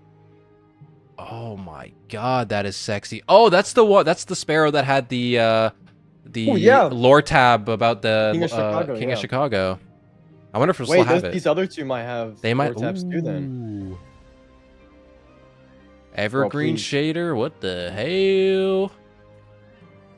Oh no, that's Golden Heart shader. I think. What is that? Sparrow? Oh, yeah, Golden Heart Holy shader. crap. I wonder if that's an animated shader. Oh, it kind of looks like it would be. Dude, this armor is crazy. The Badlands, because it kind of, I wonder, because it matches, the Badlands armor kind of matches the Sparrow and the ship and stuff. I wonder if this was old Chicago Chicago armor set. Yeah, dude, that would fit it. Yeah, that kind of would. Oh, dude. That's sexy. Bungie maintenance for Destiny, June 9th. I think it's just background maintenance. Until 11 a.m. PDT. So Destiny 2 API websites. So that'll be even past whatchamacallit, reset. Oh, and download size for Steam, it's 28 gigabytes. 28? Yeah. Oh, crap. Is that on release? We probably don't get the preload. So 28 gigabytes we gotta download at launch. Probably. Dang. Patch notes. This is like the mega patch notes doc, right? It has like, it's like 71 pages, they said. Oh, did they release it already? Or no, they just said see you in the morning for patch notes. For patch notes? Dude, that shit's gonna be insane. 71 pages. 71 damn pages. Gosh, dude. I bet they got some shit. Armor. They got some stuff hidden in those patch notes, man. Oh, definitely. There's definitely something secret, bro. I'm excited to see what, like, they keep teasing. There's like this. There's some stuff they haven't revealed. Yeah. I wonder if like part of that is like they've only shown 3 Pantheon bosses. I do wonder if we're still gonna get Insurrection and Valka-Ur, and they just haven't shown it yet. That would be cool. Awesome. That would be really cool. I wonder, what else could they not be telling us? I mean, we did see that there's potentially another exotic, because there was like in one of the images they showed, there was like the Fafnir ornament for an exotic we haven't seen before. So there's a potential exotic, maybe an exotic mission that was supposed to come out in like Shadow and Order or something, or whatever. Because we were supposed to get one, I think, in Shadow and Order. Yeah, we were supposed to get one. And then there's also I saw it might be the same. It might be an ornament for this exotic, but like there was Mhm. a picture of like them like in an armor screen or something, and the Guardian's holding this like crazy looking kinetic weapon. Yeah, So it looks yeah. like exotic. So it might be an ornament for that, or they might be two different things. I don't Yeah. know. We'll have to find out. Interesting. We'll see. The new hand cannon looks pretty cool. Like the void one.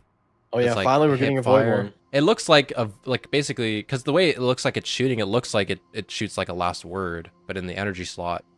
I do wonder if it is the first curse, but they're baiting us and it's like the ornament for it or something. Oh, And it's that's like a good. actually like the base weapon is actually just the first curse. Imagine it might be. That actually is good. That's a good theory. Do we know what it's called? I don't think we do. Right? I don't think so yet. Dude, maybe it's the first curse. That'd be awesome. That's the one. That's my last copium theory. That's it. It's actually the first curse. They're being secret. Oh, wait. They called the hand cannon turncoat in one of the articles. Okay, never mind. Oh well. Rip to that. Turncoat. Rip to that. Turncoat. Okay, that does sound very Dredgen theme. Like calling it turncoat like that. Maybe like it's like maybe a drifter weapon or something. Yeah, it definitely was in the whole Dredgen or the Yeah. Shadow and Order story. Oh, you know what? No, it's like- I haven't the mass. We're gonna be able to run lost sectors, like legendary lost sectors again probably for good gear now. I haven't run Oh, those in yeah. forever. Tiered exotics. Yeah, it tiered must have weapons. been years since I have. Yeah, because I mean they changed them a bit in final shape, but I haven't ran them because like you don't need to because of the portal, and also just because I have too many good exotics. I don't really need to use them anymore. Yeah. Yeah. Oh, I can't believe Final Ship was 2 years ago. That is Dude. crazy. It is crazy. That's actually wild. I cannot like that is not like Yes, yesterday still was the doesn't hit. It's like- 2-year Salvations anniversary. Crazy. dude, that week was pure cinema. Going from Final Shape to then like the Pale Heart had the countdown and like the stuff you'd go into, it said the Final Shape looms and then like 2 days until the soul. It was like hyping up Salvation's Edge, then Salvation's Edge straight into Excision. Oh, dude, cinema. So good. Yeah, that period into the light, into with Pantheon, into Final Shape. Shit, dude. That shit was good. That was good. Probably one of the peak moments in Destiny was that For era. sure. For sure. I think it's my favorite era of the game. Yeah, It's just like it was just so much hype. there really was. I went on one of the websites that tracks your playtime, and I was looking at like, okay, what era of the game did I play the most? And dude, I no-lifed the fuck out of Beyond Light. It's not even funny, because it breaks down like I think how Beyond many. Light was mine. Here, let Yeah, me see mine. because it goes over like how many hours you spend in each expansion, and most of the time it's like 200. It's like 200, 300, 400. But then Beyond Light was 1,000 on its own, well above all the other ones. So I would just no life the shit out of Beyond Light, dude. And I looked at my heat map. I posted it on my Twitter, and I almost never missed a day, dude. Like I missed a couple days, but probably like 10 days at most I didn't play Destiny. Dude, I went on some crazy streak. Like Beyond Light, I look my heat map was like I think I had like a 230-day streak. Cause like back like I Damn. was actually like trying to like I would go in and just run around for like 5 minutes in the EDZ or something. Mm-hmm. I just wanted to have a streak so badly. I think it was Beyond Light year for sure Mm-hmm. when I did that. So like I just have this just a huge just green rectangle through like so many different months. It's Yeah. crazy. Yeah, Beyond Light was like, because I played year 1, year 2, more like kind of on and off, and then like pandemic like made me uber grind Destiny 2, and so I came back like basically full-time Destiny gamer in Worthy. Like I played a lot of Shadowkeep, I played a little bit of Dawn, but Worthy was when I really came back. And then I played non-stop all the way through until the Witch Queen. And then also throughout that year as well, but just probably not as much as the Beyond Light year. And I remember at the time, I really wanted to be like a world's first raider. So I was really grinding hard, trying to solo everything, get really good, and just practice and learn and kind of be one of those really good players. And for a while, like my team was on a pretty good streak, like in terms of performing well in raids. And then like Crota was the last time we did well. Like we got top 100 for contest mode. Dang. We got like 54th. And then the challenge mode, because you have to do it twice, right? Yeah. We got like 120 or something, like 125 or something. That's actually awesome. Yeah, and then after that it was all downhill. That shit. After that we peaked. That's where we peaked. After that it was. Who'd you get on over. Ron? Do you remember? Ron, it was like 470, just under top 500. Or something. Yeah. I think with Ron, my team, that was low-key the only raid we cleared. Well, we cleared, like we had done King's Fall, but we cleared it in like the first, like we didn't go do the challenges because it was way too late. Yeah, we killed Oryx on contest, and then same with Crota, we killed Crota on contest, but we didn't go back for the challenges. But Ron, we actually completed it. I think we're like 600 and something, or 700. Oh, nice.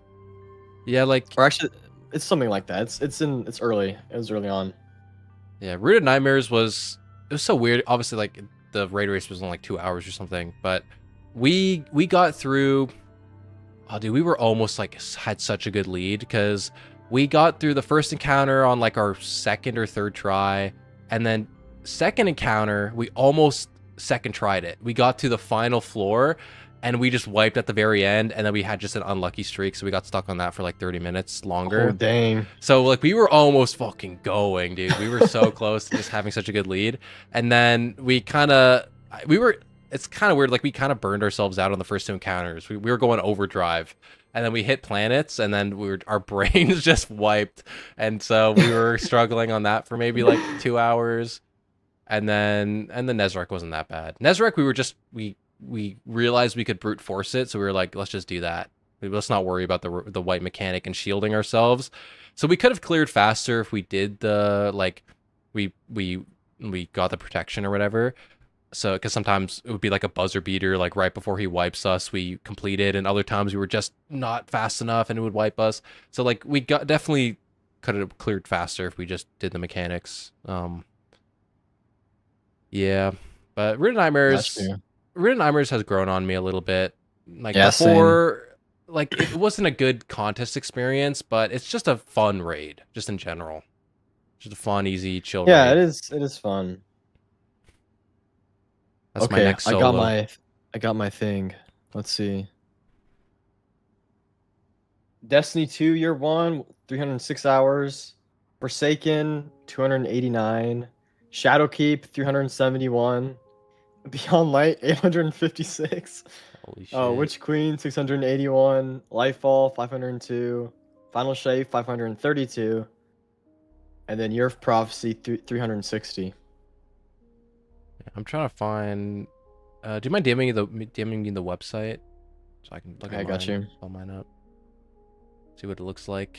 Just relook at it again. Here it is. Yeah, definitely Beyond Light was the year I grinded. Yeah, my longest streak was 6. Are you serious? 67 days, bro. I'm done. Oh my god. It's not loading on Firefox. That's unreal, man. bro.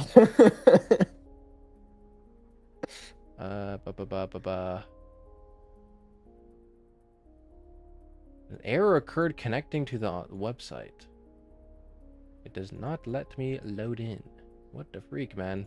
Oh well, I did it before. It was like basically 300 everything except like Beyond Light, which is like 1000.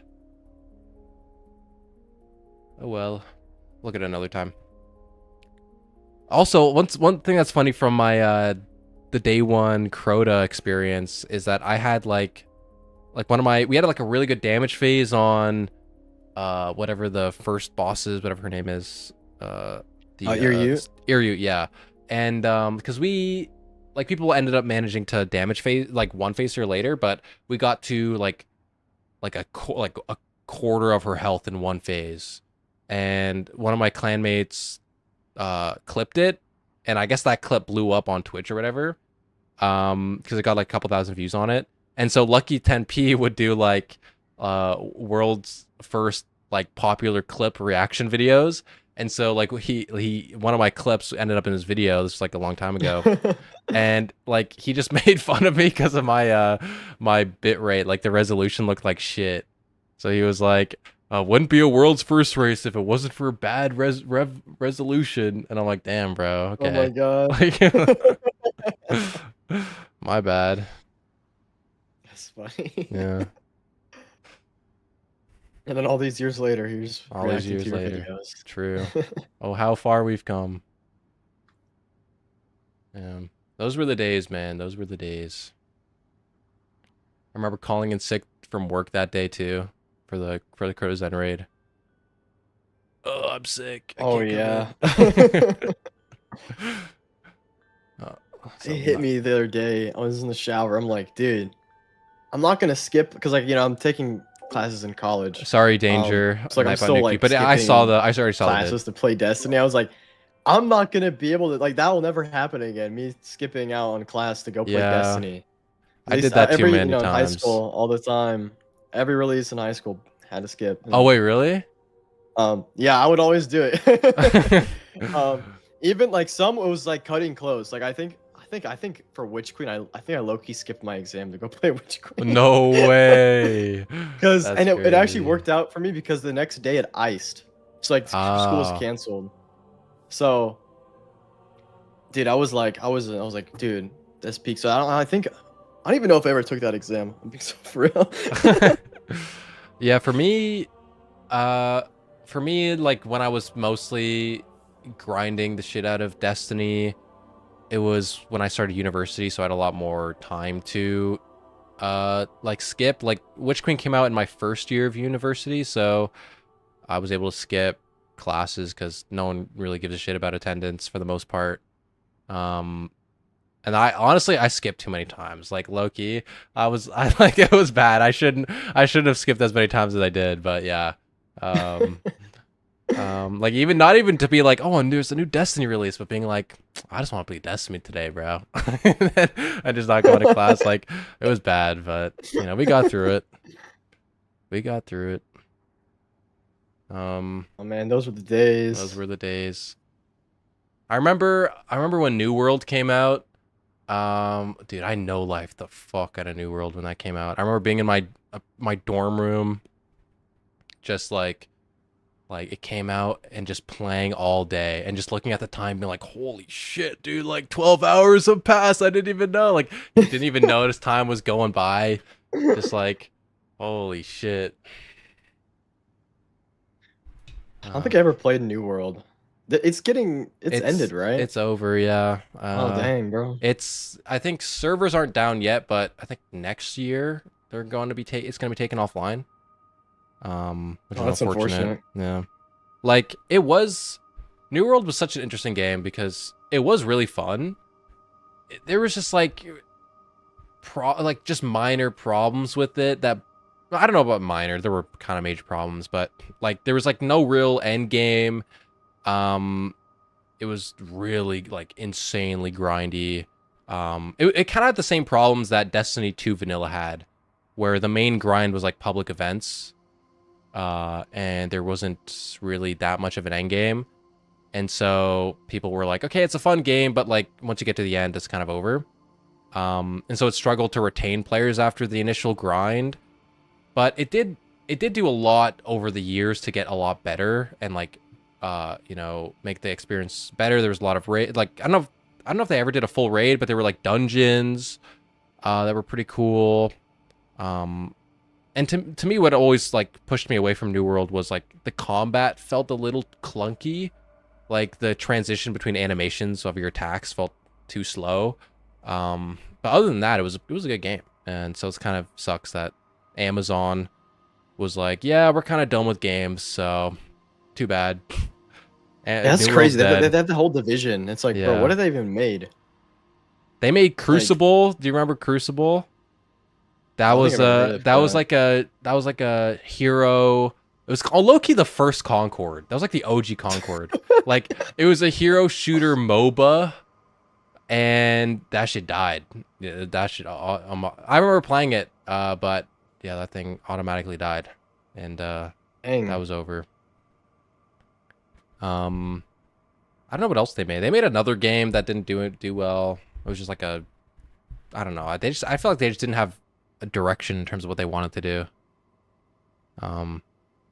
It sucks New World wasn't able to retain enough players, I guess. And also just Amazon being Amazon. Yeah, that's true. With Amazon, bro. Jeff Bezos. But yeah. And I remember hearing a lot about New World back when it came out. Mm-hmm. Yeah, it was hyped. I don't think I ever checked it out. Super hyped. I'm gonna run to the bathroom real quick. Yeah, no problem. No problem. Chat, are you enjoying the conversation? Hope everyone's having fun tonight. Elder Scrolls Online is adding the Thieves Guild. Oh yeah, that was in the Xbox showcase. They showed that. I haven't played Elder Scrolls. I tried playing Guild Wars 2 today. It was alright. I mean, I just barely started. Because oh my goodness, how do you say that word? Anticipation of Guild Wars 3. I don't know what it is, man. Like MMOs like Guild Wars and like World of Warcraft, they kind of make me motion sick. Revenge, thank you guys. Thank you everyone for the follow. Sorry guys, I don't always read chat and thank follows during the conversation. Like these hot tub streams. But I still read the chat, I just don't read it out loud. But I appreciate everybody. The secret level episode based on New World? Wait, there was a New World secret level episode? Y'all, I need to watch Secret Level. I have not watched Secret Level. I need to watch it. I did not know that was a thing.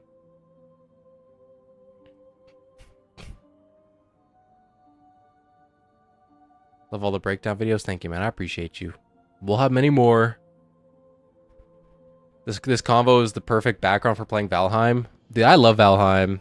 The thing about Valheim is I really like it. It's just that I can never... It's such a long and big game that I can never get through it. You know what I mean? Like, I always get, like, to the part where you're in the ice mountain and you're getting the dragon eggs, and then I just... At that point, I can't do it. I don't know. I've had my fill.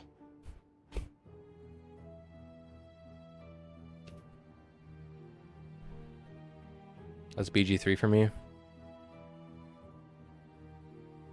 I want to play the RuneScape survival game because it does give me Valheim vibes a bit. Whatever it's called, Dragon Wilds or something. I need to try it out.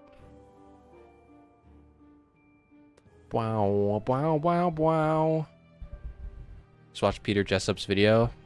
Come around in the fields. Yeah, that one hit me hard for sure. Valheim 1.0 hits in September. What?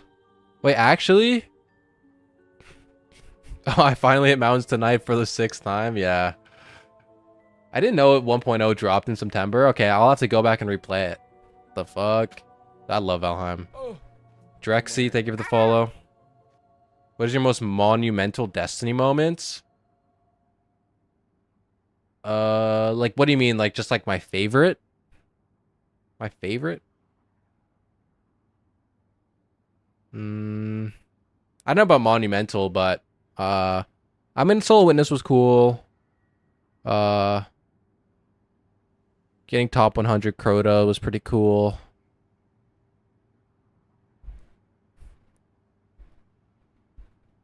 I don't know. What was the... I mean, I like Desert Perpetual. I'm back.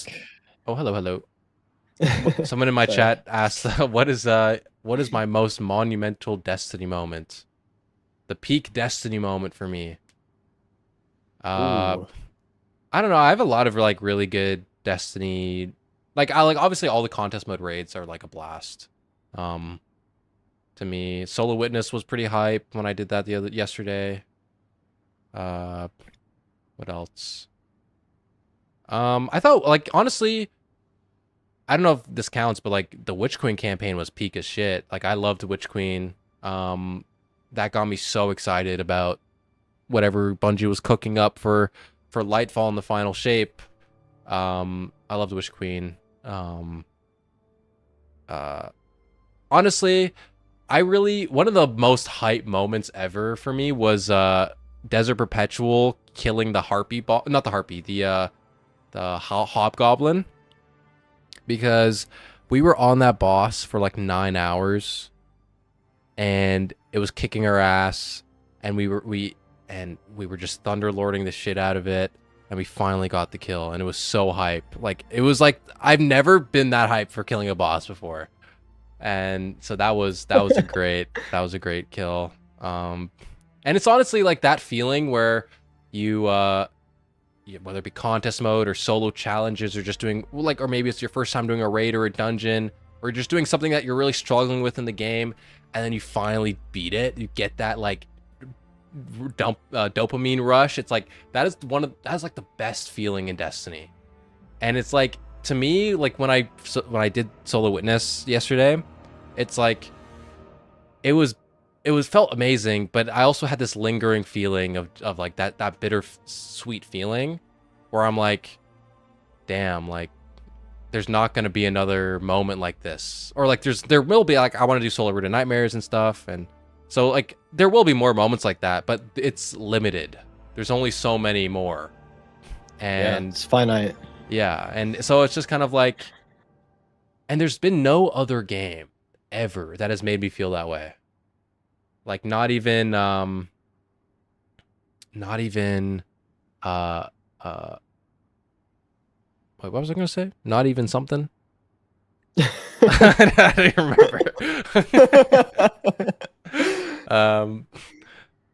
Yeah, no other game. I don't know. Oh, not even like Dark Souls games or whatever, where you are like, you tend to struggle fighting bosses and whatever. Like, I find, like, not to flex that I'm a gamer, but like I find those games not to be as difficult, right? Like, I don't really struggle too much, so like those moments, I don't really have hype moments, or I killed this Elden Ring boss, you know. But Destiny's like the only one like I really get that feeling, and it sucks, man. There's no other game like that. There's no other game. Yeah, it's like it just is so much. I think that like it's just like a lightning in a bottle with Destiny. Yeah. It's like a rating counter. Mm-hmm. You know, it's like, or anything like that. Just the experience, everything that goes into it. You know, like the music, you know, the mechanics, the environment, the everything. It's like that's what makes it. It's like when you kill it, it's like, I don't know. It's just, you know, it's not a something that's replicated anywhere else. Yeah, and you know, if I could wipe my memory, I mean selectively, I don't want to wipe all my memory, but you know, if I could like wipe all my memory about Destiny and then experience it all over again, like, that would be the best. That would be such a blast. Just being able to, like, doing all these raids for the first time all over again. Like, man, there's a level of magic that you just can't get anywhere else, you know? There's no other raid. Yeah. No other raid in any other game that feels like Destiny raids, you know? It's just nothing. Like, I'm so surprised there's just nothing. You know what I mean? Yeah. It's like, there's just nothing that will ever match Destiny. No. Only a Destiny 3 or another Destiny game. Exactly. That's why I think. That's why I think it's not over. Just because, like, you know, there's nothing like this, so it's like, I think there will be a future in one way or another, because you know, if Sony's not gonna do anything, you know, someone else could. Yeah. You know, like Loki, Xbox, come here. You could, Yeah. you could come and take the hands off of Sony. Listen, I Microsoft, know Bill Gates, you got a lot of money, man. All that AI money, bring it over here. Don't use AI, but like, you got the money from it, okay? You got the Exactly, money. and Bring it listen, over. it would be pretty awesome to have Halo and Destiny under one banner. Dude. Like, come on. Yeah, put that Bungie would be back on aura. Halo. Put Bungie back on Halo and Destiny. Wouldn't that be insane? Dude. Listen. Like merge Halo Studios and Bungie or something. And then that's it. Dude, cinema. Dude, the CEO of Xbox, she's awesome.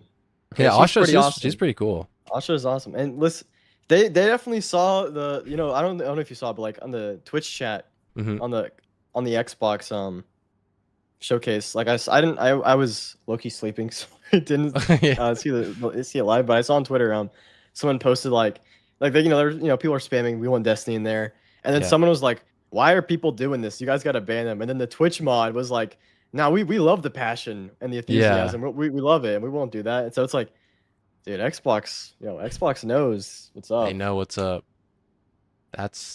We'll see, man. I mean, like if it ever happens, it would be a major purchase for sure.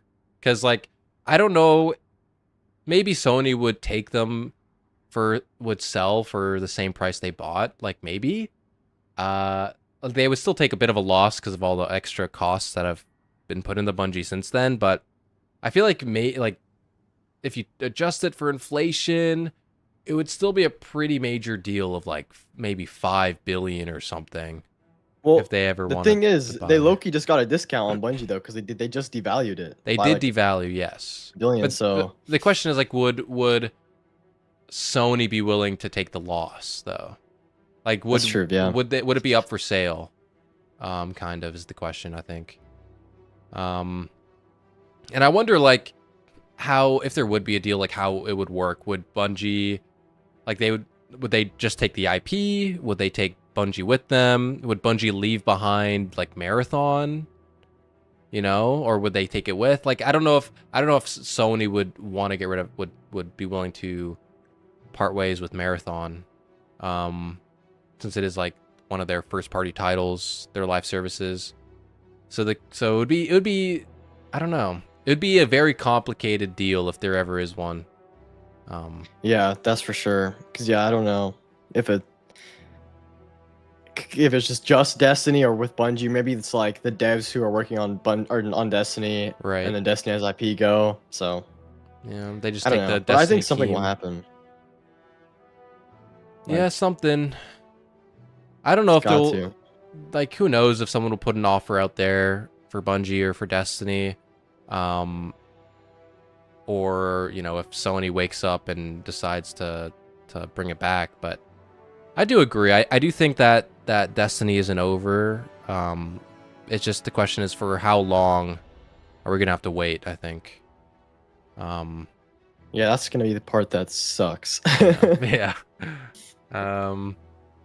Yeah, man, because I don't know, 3 to 5 years, if they started working on it today, I think is probably the safe bet. I don't know, like, if it would take 5 years. I guess it really just depends on what they do. Because, like, once again, I feel like the core aspect of Destiny, like the core gameplay, the core loop of looting and shooting, like, all of that is, like, you don't need to change that. You just need to add more on top of the experience, like the quality of life stuff. So, but like, basically take this entire Monument of Triumph update, put it into Destiny 3, but then add like a Forge mode maybe, and then and then what else? Player housing. Player housing, and stuff like that. Whatever. New red subclass, like stuff like that, right? Like, just add more onto that experience on an updated engine, drop old gen consoles, and then that's all you really need to do. Like, would that take 5 years? From where? Maybe it would. Yeah, I don't know, but I think 3 years maybe would be all right. You could do that. Yeah, I agree. I don't think it would take, because like, if I don't think there needs to be much change to like the core of the game, Yeah. because like I don't think we need new, I think we stick with Titan, Warlock, Hunter, Mm-hmm. add stuff, of course, make the subclasses feel different, but keep it similar, Yeah. gunplay the same. core loop, raids, everything like that, and then just stuff like a forge mode and like player housing and whatever else. Like I think that's all that's what should be the new thing. Yeah. Is like stuff like that. Yeah, because Destiny 2 I think took 2 years to develop. Yeah. And they did the same thing with Destiny 1 as Destiny 1 where they rebuilt the entire game in a year before release. And the thing about Destiny 2 is like it did change the core experience because it changed like the weapon system to double primary with static rolls, and that was like the major issue that Destiny 2 had, right? Like, and that's what Forsaken fixed, where it brought us back to like what Destiny 2 should have been. But like outside of the weapons change that and like the abilities changes to make ability cooldowns a lot longer, like outside of that, the core experience was the same. And I think like players were fine with that because the core experience is good. And so I think the same thing is true about Destiny, where if you make a D3 and you just don't do static weapon rolls and double primary and you don't do the portal, you're pretty chill. And for that reason, I think that if there is a Destiny 3, Edge of Fate kind of saved it, I think, because now they know not to do the portal. You know what I mean? That's true. That's very true. Because if they came out after Final Shape with a D3 and it had the portal, oh my god. That would be another Destiny launch fumble. Like, so who knows? Maybe that's the silver lining in all this. That the portal is not in a D3. True. Like everything, they learned all their lessons. Yeah. Hopefully.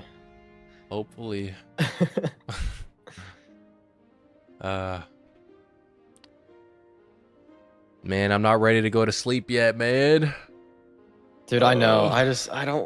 It feels so surreal this like whole time, this past few weeks. I was not expecting this to be the timeline we're in, but I guess here we are. Yeah. But at least there's gonna be a lot to grind, so it's not like it'll be 1 day's worth of content. Like I feel like we got in this one update, like months worth of a grind. You know, with all the cosmetics to grind, all the weapons, like armor, and all 3 characters. Like there's all the triumphs that are added.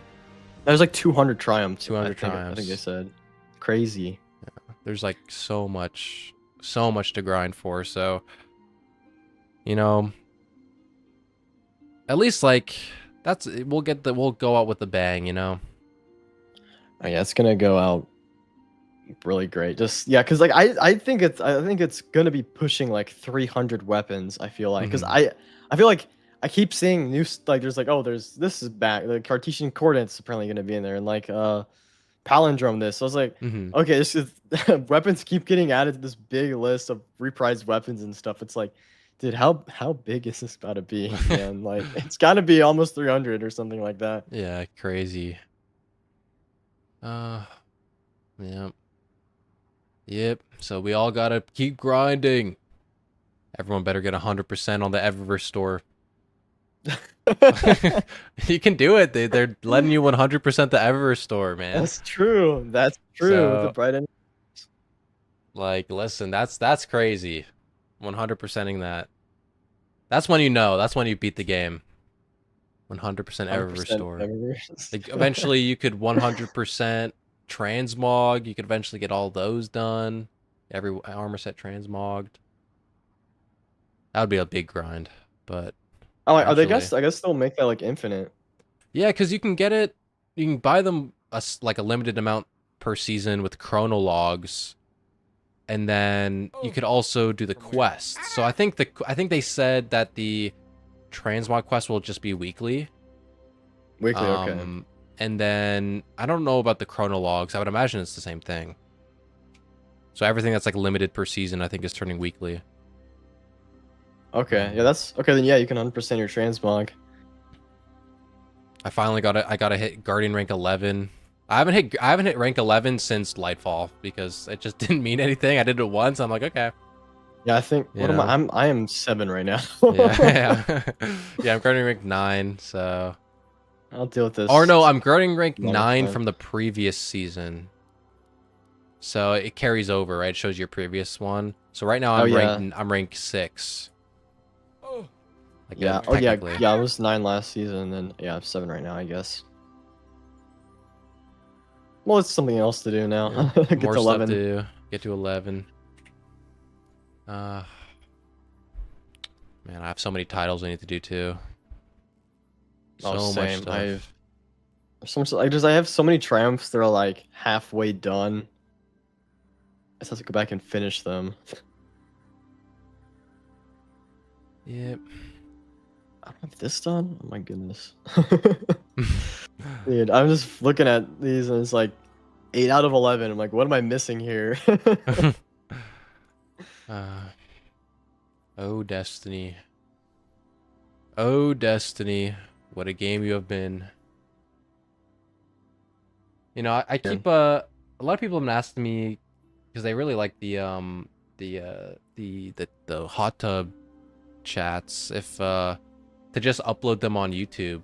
Because I know we talked about before making like an official podcast type of thing.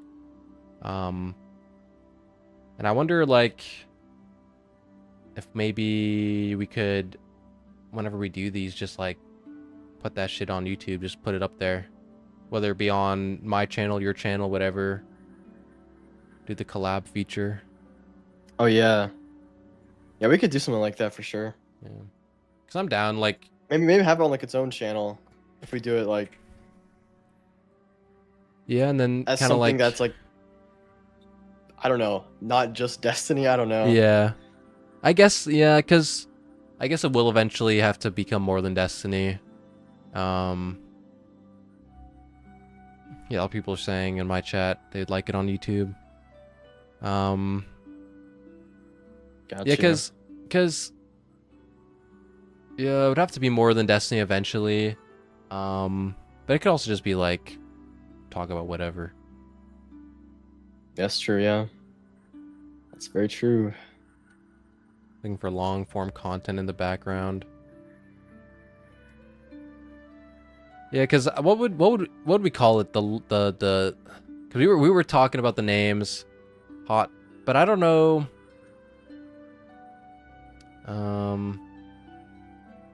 Cause like hot tub something. We'd have to keep the hot tub in there. Dude, the hot tub's gotta be in there. The hot tub. Hot tub. Sit 2 guys in a hot tub. Sitting 6 feet apart. The classic Vine meme. Tub time. Hot tub hopium. Tub time. The hot pod. The hot tub pod. Jacuzzi talks. Jacuzzi Maybe talks. tower tub, the tower hot tub podcast. The tower hot tub lore machine. Hot tub hot takes. I feel like you have to work in pod into the name, dude. You know what I mean? Like whether it be like Yeah. Scarrow has his, which is what was it again? Escape will make me Escape pod. will make me pod. That's such a good one. That's too. so fucking good, dude. Like, we need like something like that, dude. So it's hard to be like hot pod. Like, doesn't work. It doesn't work the same. Like, is there a synonym for hot tub that ends with like odd or something? Pod tub. Hot tub synonyms. Pod tub. But it can't just be pod tub. It needs to be more. Like something else to the name. Sauna, bath, bathtub, tub, plunge pool. What? Plunge pool. Who calls it a whirlpool? Who calls it a whirlpool? Plunge bath. Dude, what?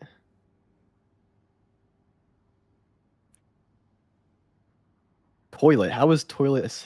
The toilet pod tub.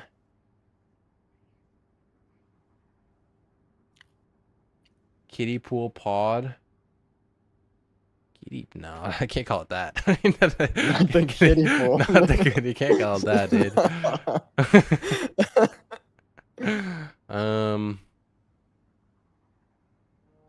Pod.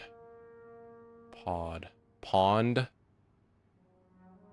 I don't freaking know, dude. It's hard. It's so hard.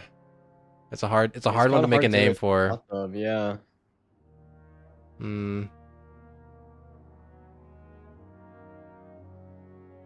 I like pod tub is like the closest one, but also it's like you can't really tell it's like a hot tub. Yeah, it's pod tub. There's not enough synonyms. Not enough. Paradosia ad hot tub.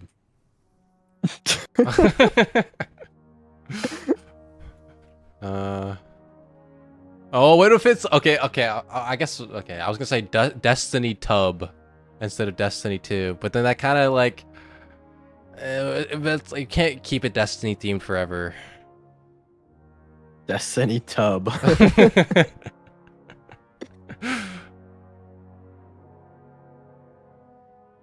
Hot tub podia. Paracausal pub. We're getting crazy. Paracausal tub talk. Wait, podacausal. What about that? I don't know. It doesn't. That kind of works. Podacausal. Podacausal hot tub. Podacausal kind of goes crazy. The loot pool. Wait, that's actually so good. Wait, that's actually risen. Wait. Dude, Yo, wait. the loot pool's so good. That's actually so good. Dude. Cinema right there. Wait, like The I'm not loot even lying. pool. That's such a good name. The loot That's pool, actually dude. perfect. The loot pool is crazy. Yo, actually that's so good. Wait, pot of glass? Okay, wait, that's kind of goated, but it's not a hot tub.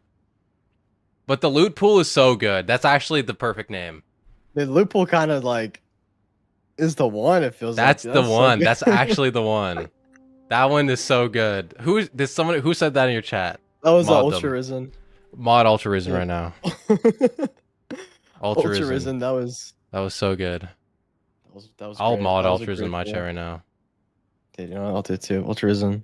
Where are you at? I need his YouTube at.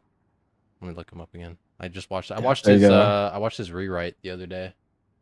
Oh, It was pretty good. nice. Pretty good. It is pretty good. I like the Nezarec focus. Trying to, and what's the one where it's from the Grimoire card, Psylocke, the Nara Death or whatever. Oh, and Nastareth. Nastareth, yeah. Nastareth. The deep cut. Yeah, very deep pool right there. Yeah. Yo, the loot pool podcast is so fucking good. That is like actually the perfect name. That's actually so perfect. Dude, Ultraism that was off the dome, bro. That was Yo, good. that was so good. Let me find his channel. Ultra Risen is now getting mod status for that one in the YouTube chat. My YouTube chat is broken. I need to refresh it.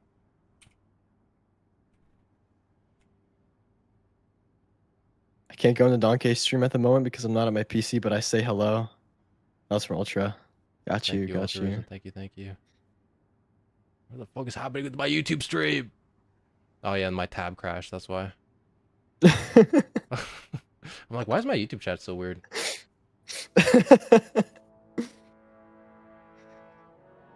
What the fuck? /T. Did it work? Did that work? How do I? Is that? I guess that didn't work. I have to figure out how to mod him the other way, another way, in YouTube chat. Oh, YouTube. I just clicked his like the 3 dots and it just said add moderator, like next to his name. Oh, it's add moderator. Oh, whatever. When it comes to my chat next time, I'll do it. Figure it another time. The loot pool, bro. That is generational right there. Okay, I feel like now that we have a name, we kind of got to do that now. Dude, seriously, at this point. Yeah. The loot pool. The loot pool. Dude, bro's cooking up a storm with that one. Yeah, we'll cook that up. We'll get something going there, guys. And then maybe we'll like retroactively throw these talks on there. Yeah, because we got a few of them. We got a couple, yeah. Oh, Altruism's here. Let's go. So, I click the 3 buttons. Oh, add a moderator. Like there you go. There you go. Oh, standard. I'll give you standard for now. We'll give you a trial run. See what you can do. See what you can do for us, Altruism.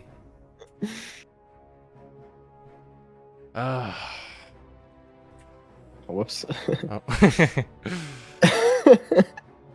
Dude, loophole. That's dude, cinema, I'm like, yeah, that's actually absolute so cinema. Loot pool. Yeah, just call it the Loot Pool Podcast or something. What's your take on the new Distortions releasing tomorrow? Well, it seems to be 9 related because I mean, it seems like it's Eclipse energy that's opening the weird distortion portals. But it's not just on Earth; it's on all the different planets. So, because he said, "What's your takes on the new distortions? Isn't the Traveler healing the planet?" So I guess the question is like, are the distortions separate from the transmutations? Which I'm pretty sure they are. So because the Traveler seems to be healing or reversing the transmutations on Earth, it's probably separate from the distortions. Yeah. And then I agree. The distortions are something else. Something to do with the 9. Yeah, someone in my chat had a theory that it might be have to do with 6, which would make sense with like Eclipse energy and everything. Yeah, it would make sense.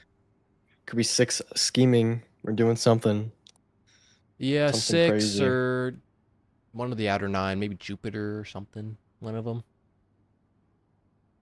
If it was something related to Shattered Cycle, I wouldn't be surprised if maybe it was like an after effect of binding one of the 9 or something. Oh yeah. Like causing ripples in time or something. Who knows?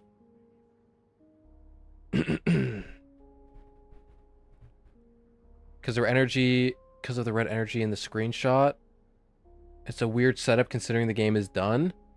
Yeah, I mean it was definitely going to be used for something else. But Bungie, I mean, according to Paul Tassi, the majority of the devs didn't know end of service was happening. So as a result, it was meant for something, but now it's it's whatever. How's it going, Orca? Hope you're doing well. We're doing the pod. We're doing the hot tub. Yeah. Yeah. I don't know. 7 and 8 supported our Guardian being the weapon, but opposed Lodi becoming the emissary. Well, 7 and 8 are That's a little. true. 7 and 8 are kind of odd. They're like they're not as aggro as 5 and 6 are. They seem to just be more like self-interested. Like they're just like, listen, we want to transcend our orbits. You know, I'm not exactly anti-life and soul, but whatever. Like they're kind of indifferent. They just want to do their own thing, I think. But because they still want to transcend their orbits in the same way that 5 and 6 do, they're still allied kind of as outer 9. But I think they're indifferent about life and soul, you know? Or maybe they have their own motivations, who knows? Yeah, that was my take on them too. Just like they felt a lot more like, it's like as you said, self-interested. Yeah, because like it's 5 and 6 out of the ones who were like, they're the ones who are evil because they hate life or whatever. Like they both want to transcend their orbits and they want to kill the life and soul. You know what I mean? Yeah. So you know, they're the bigger problem for sure. Honestly, it's kind of crazy we never saw anything to do with Uranus. Out of all our Yeah, time, that's it's the one planet. never really. There was Yeah. like an offhand mention, I think, in some, or maybe I think Anna Bray might have visited some station around there, but that was it. That's all we Yeah. know. That shit. Nothing else. Dude, that was probably one of maybe like the locations we'd go to at some point. I bet it's like down the line in Fate Saga. Yeah, probably. Yeah, definitely at one point. I don't even know where. Like, does Uranus have any moons? You never really hear I much think it about has a Uranus. You don't really think many about it. moons It's does kind it of one of have? the unpopular ones. Uranus. Oh yeah, it's got a moons. bunch of moons. Crap, wait. Titania, Ariel. Oh yeah, that was a lot. Caliban. Does Caliban's hand, does that have anything to do with it? Caliban's hand. I don't know. Good question though. Where's my Twitch tab? Here.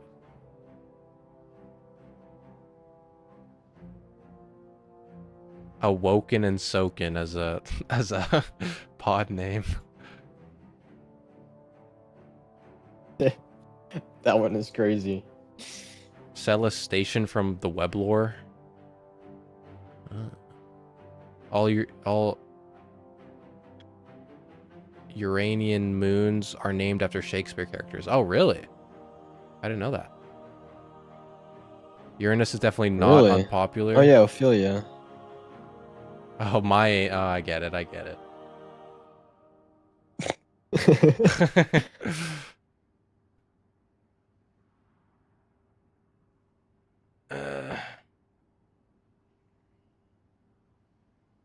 They keep saying "and more" whenever they talk about the update. Hopefully that means there's at least a cutscene of the Traveler returning. I would hope so. I mean, like the problem is like a lot of the cutscenes in the game are like made months and months and months ahead because they tend to be, I think, contracted out to different people, like different studios or whatever. And so as a result, like, could they do a turnaround that fast of getting some type of Traveler cutscene? I don't know. It would have to be something like maybe in engine, like some, you know, maybe. I hope so. We'll definitely hear the Ikora lines We'll somehow. yeah, like we'll definitely hear something. Because low key, when were those recorded? I'm really because like, yeah, if they weren't like, because they very much sound like Ikora. Like, I don't think those were written before the announcement. So either someone at the narrative team might have known and had to say, I think or so. I definitely I think don't the know, 'cause, like, narrative this team knew. feels weird. I think when they say the majority of the devs didn't know, I think they just meant like folks who just build the update. You know what I mean? Yeah. Like I feel like the narrative team definitely knew that it was end of service. Because there's no way they would have been able to turn this around in like, that'd be crazy if they could turn around like a whole narrative thing for the update in like 2 weeks. Yeah, I was and get all the about voice that. voice lines. Like they definitely knew. How did they do that? Yeah. They definitely knew. I mean, some of it could be repurposed voice lines too. Like they just maybe they spliced stuff together, but. Oh yeah, from like past stuff. Yeah. It might be a mix of that and new stuff, but I definitely think at least a decent chunk of the narrative team knew. Yeah, but definitely, I think Allison probably like most definitely. Yeah, knew. I feel like like the major directors, art director, narrative director, like all of them, they all knew for sure. They all knew. Which makes like, do you remember the one time we did the like our first hot tub stream after the announcement? I talked about how I heard about this new game that was in development, but that was, you know, I don't know if you remember that. Oh,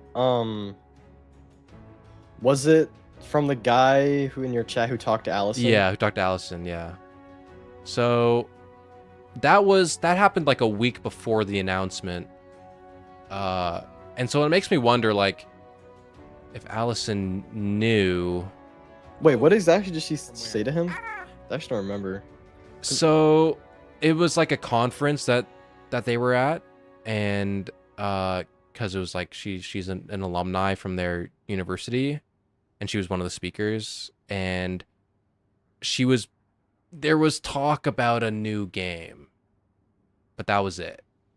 That's all, like, just new game. That was the term. Just like that was the quote, just new game. Like, she didn't say it, someone else said it about Allison. They were like, "Oh, Allison knew, like, you wait until you," or like, so they, I don't know, they were like kind of teasing Allison about quote unquote a new game. And that was a week before this announcement about the end of service. Interesting. I guess I would fit the timeline though, because like pitching and prototyping stuff. Yeah. Definitely ongoing.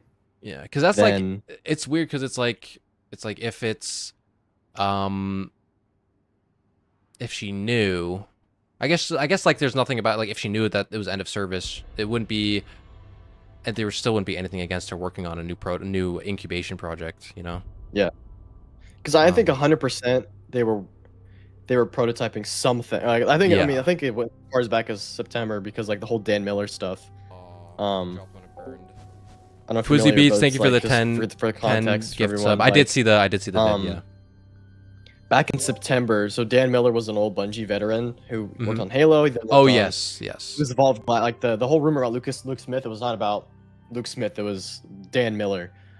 He worked on Evolved Glass. He worked on Scourge of the Past, a bunch of other stuff. He then went to work on Cryo Archive, on Marathon, and then last September he went to the Destiny team, working on, or his title was like Destiny Team Core Activity Prototypes. That was his title, and that was from last September.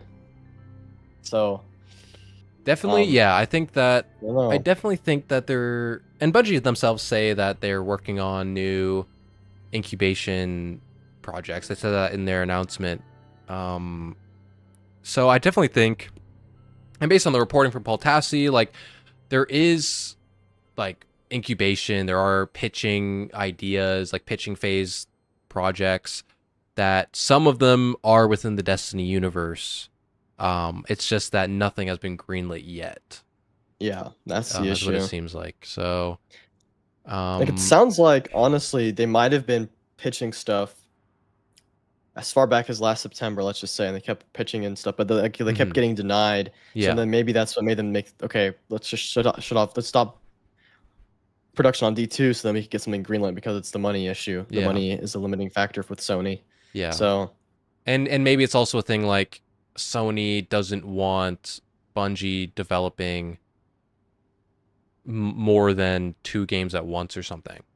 You know what I mean, like D2 Marathon, that would be too much. And I wouldn't be surprised if it's like also like a trust issue, because Bungie was building like 5 incubation games at once. One, they had Destiny, and then they used that to sell themselves to Sony, and then most of those got scrapped. So I wouldn't be surprised if Sony's like if they're like, listen, you can't be building more than 2 games, you know what I mean, or something like that. And they put a limit just so they don't have another situation like that. Yeah, definitely, like, because bro, P. Parsons went crazy. Yeah, he did go crazy. Yeah. And you know, I still hold out. No, you go ahead.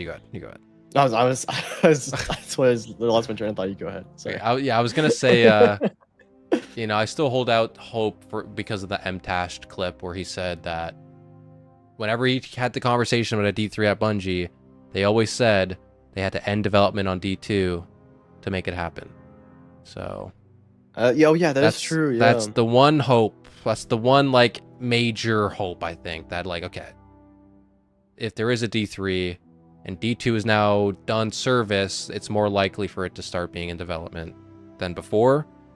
And so we'll see, you know. We'll see. Yeah. I mean, they could easily, like, I think whatever they do next, like, they have Shattered Cycle, what they did with that. They have you know, Shadow and Order stuff, but we don't know, like, how much that was repurposed into what we're doing tomorrow. And then even as far as like Alchemist stuff, like they have a bunch of just leftover content that they could repurpose into whatever's next, I feel like. Yeah. Yeah. Kind of like, I feel like, did they do any of that for Destiny 2? I don't remember. With the Mars, or Io was meant to be the Io. Mars location, Io, yes. and then EDZ was meant to be in D1. Yes. Yeah. And it also went the opposite way with the Rise of Iron coming into... That was supposed to be D1, or D2, I think. But it came into D1. Oh yeah, it's like opposite. Yeah, they've done it before with like their assets, and that's the thing. Bungie likes to reuse their assets. Yeah, that's kind of it. That's what they're known for. They're not gonna let it. You're not gonna let it go to waste. Dude, I remember.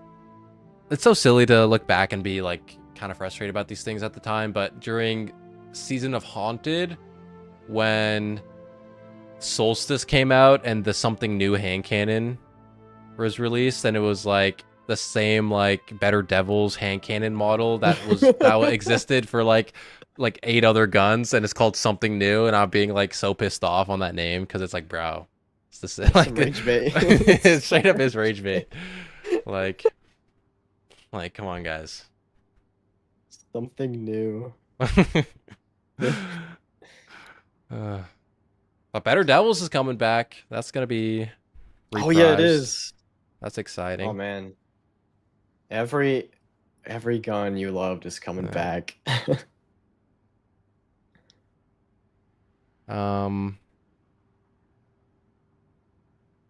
Vicarious Visions built a ton of Rise of Iron. Yeah, it really helped when Bungie had those support studios.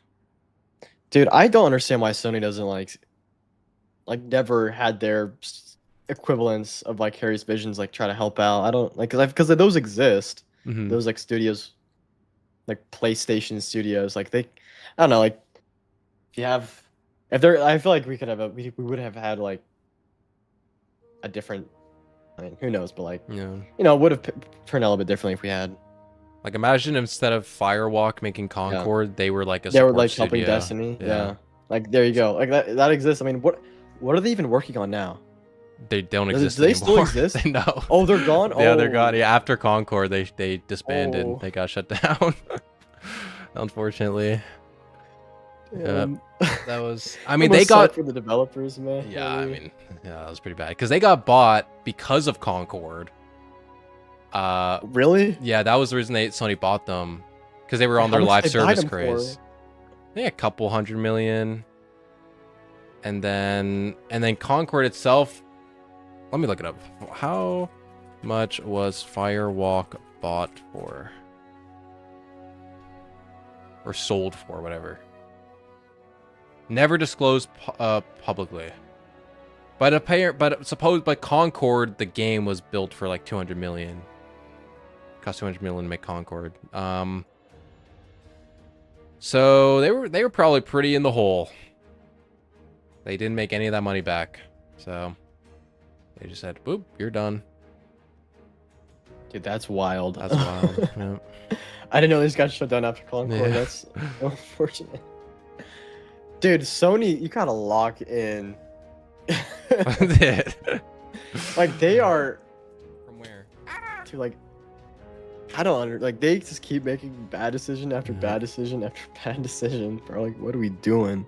I'm so worried. Like, there's the Horizon live service. That's Horizon. What's it called? Horizon something. Something Dawn. I don't know. Yeah, Horizon. I don't remember. Whatever. And that's. It looks. I think it looks kind of like a Monster Hunter game a little bit. Little mix of Monster Hunter and whatever that. There was another Monster Hunter game that was popular for a bit. I can't remember the name of it. It was kind of like a knockoff. It's kind of like a Monster Hunter game. It looks like, but more cartoonish. It's not like the proper Horizon Zero art style. So we'll see what happens with it, but you know. Horizon Zero Dawn. Someone's popped art says for my chat. Okay. Yeah, I don't know. I just hope they. I mean, I hope it goes lock well. in, bro. Obviously, I don't want it to fail, but you know. It's Sony does not have a good track record of live services right now, so we'll see what happens. They went all in on live service and then closed their best one. Yep. Like, what doesn't are you make doing? sense. Doesn't make a lot of sense. Yeah, Horizon Hunter's Gathering. That's what it's called. Dauntless. Yeah, Hunter's Dauntless is Gathering. the other. That's the one I was talking about. The knockoff Monster Hunter. Dauntless. I think Yeah, I've heard of that. That game I don't think exists anymore. Because it used to be pretty popular, but I think they got bought by like some type of private equity company or something, and it just went to shit. Oh, I remember they released an update that was like, it was meant to like be a game saver, and it was just, I remember hearing news about it, and it was just so bad that like they completely killed the game. Like it was almost like they like a Portal equivalent level failure of an update or something. Oh, that's cooked. Yeah. The problem is like it just, I don't think it had enough of like a big enough player base to tank that bad update. Kind of like Destiny. I mean, Destiny I guess technically didn't either, but it wasn't immediate like it was for Dauntless. We were able to sustain it for a bit.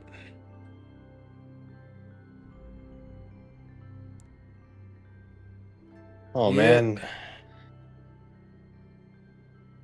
Bum. My cat is just chilling around me. I don't know where he's going. Yeah, his cat's tweaking.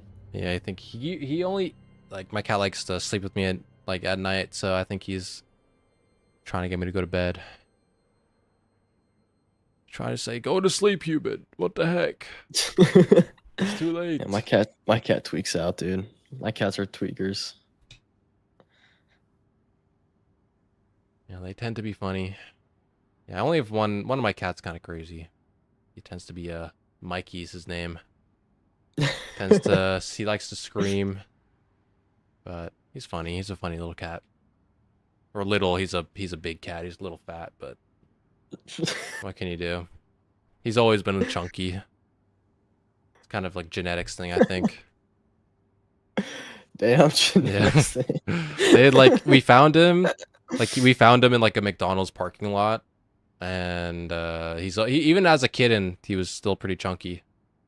So big boned, something like that. Dude, big boned. That's funny. Yep. Oh my gosh. Well, I hope these numbers are crazy tomorrow. Me too, man. I want to see. I mean, obviously, I want to see player number breaking, but I want to see at least 200K. You know, at least. That's the goal. Let me take a look at the Steam numbers one more time. It probably went down from before, but 800K total is to beat with Edge of Fate. Dude, we're already halfway there. Just right now. Or today. It's 405K. Dude. Today, yeah, That's possible, bro. Yeah, 400K. Yeah, we could definitely beat Edge of Fate. Like, I think we're definitely beating Edge of Fate. Because I think everyone who played Edge of Fate's gonna come back. Yeah, for sure. Then I think a lot of people who stopped playing way back in the day are gonna come back. Because I've seen a lot of comments from people being like everywhere. People being like, "Oh, I'm coming back. I stopped playing Witch Queen. I stopped playing Final Shape." So, dude, OG Destiny YouTubers are coming back. It's crazy. Dude, Moist Critical, bro. Moist Critical. Dude. Everyone's coming back, man. Hope everyone shows up one last time. I'm getting my girlfriend to log on. Like, she's played it in the past. She's tried to get into it a couple times. So she's going to be playing. Everyone's playing. Yep. Bro, cinema. Well, it's going to be a fantastic day. It's just gonna be. It is gonna be. No doubt. It'll be a sight to behold, and I'm hoping. I'm hoping it's good, man. Hoping it's good. We know it's gonna be good, you know. But I'm hoping we get to see some good stories. I really hope they leave us in a way that is like somewhat of a cliffhanger, Like it isn't just Yeah. purely like, oh, they're wrapping up. Like it feels like they're wrapping up the story. Like it actually feels like they could pick this up easily in another game or whatever. You know what I mean? Yeah, in the future. Yeah, I think there's gonna be a lot of like I think it's like I think already with like the Traveler thing, it kind of is in a situation where like, oh, they could easily pick this back up later. Yeah. And I think we'll get a lot of cliffhanger type endings for these characters. Mhm. I'm so excited. I feel like we're gonna Mm. see something in the lore tomorrow, and we're like, oh my gosh, wait. Yeah, dude, I hope It's so gonna go too. crazy. Yeah, give us Oh, man. something, anything like what I would love is one final message from the winnower. Winnower? Yes, that's what I've been One saying too. final I need that. message. Like you say something. Or like what would be crazy is if like they set up a winnower saga last second where they're Oh. like, oh, I'm almost Dude. there. I'll see Yeah. you next time or something. Imagine that. Imagine the end of the Winnower one is like the end of Unveiling where it's like, I'll come. Oh, I'm gonna come here to meet myself. you. Yeah. Yeah, but then he's like, but it's something like more like, oh, like it's imminent. You know what I mean? Yeah, it's not like he's I'm on the my way, or but he's something, like, yeah. I'm on the front porch. Yeah. Type of shit, you know? That would Leave it be off with like that, that would bro. be so cinema. Or if he's like, Yeah. dude, I don't know, anything winnower related. It's one thing. If it was like saying like the Winnower is about to be here next year, people would Yeah. go crazy because people are like, bro, you stopped at now, you know? Dude. Stop right when the Winnower is about to show up. Come on. Dude, and I would also like a gardener message as well. Like one last yeah, message from that'd be both, nice. you know? Yes, that'd be beautiful. And then one last from the cube. from the cube. cylinder. You said the Whatever. cube, and I can only think of the Jack Quaid cube, bro. Oh yeah. From the God of War game.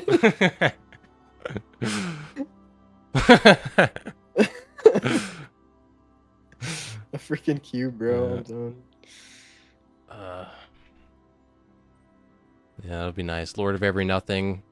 Be cool. Something. From where? Lord of Every Nothing. Yeah. We'll see, man. I'm begging for it. From where? I'm feeding for it. Get the winnower in my veins. Bro, please, Winnower message would just be so good.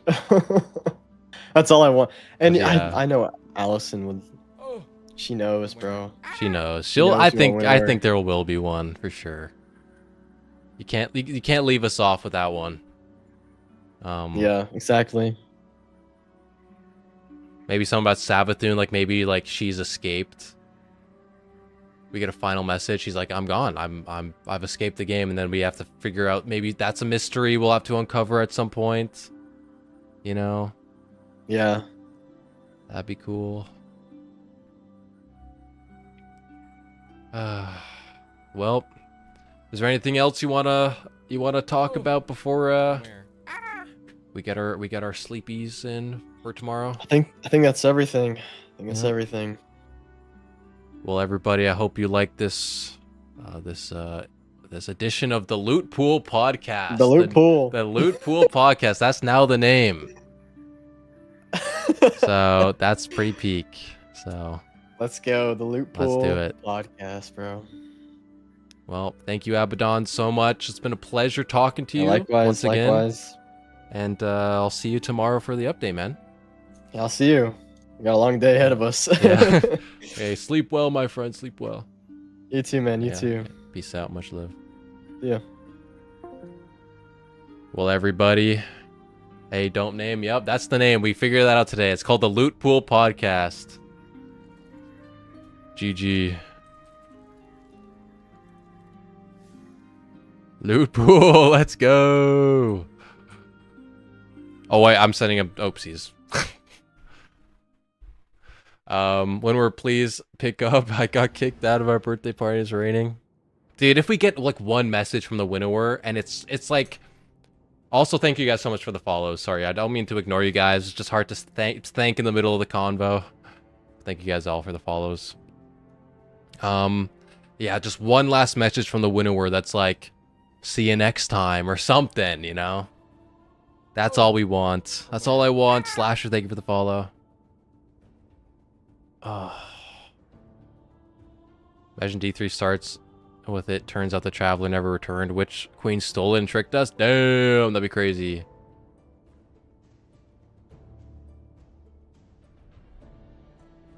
Why didn't I was gonna go to bed, Ultra. Maybe tomorrow. Maybe tomorrow. From where? I was gonna go to bed in like 5 minutes. Gotta go to sleep. What if D3 is a pre-D1 story? I'd be fine with a prequel, like a Destiny Dark Ages. I'd be fine with that. I don't mind. I do want a Winnower Saga though, and I would need you would need a sequel for that, proper sequel.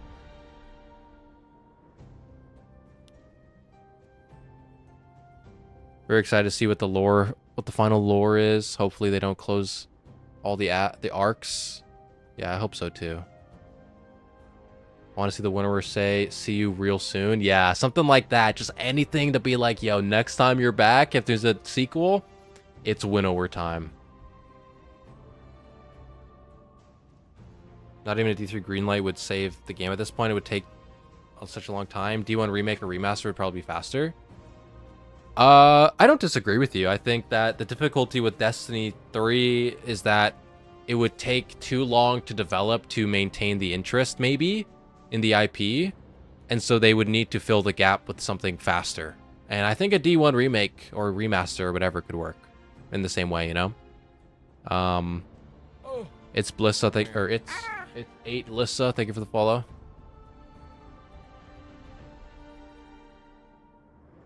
You know, yeah, see you later, Rayu. See you tomorrow, man. I hope to see everybody here tomorrow. They can monopolize the expansions of D1 release and periodically cash grab them. Yeah. I would be fine if they did like a remaster, like they did year 1 D1 and then they did a Taken King the next year or something. Slowly do it over time until we get a D3 at the end of that, you know. PK Thunder, thank you for the follow. Bum bum bum bum bum.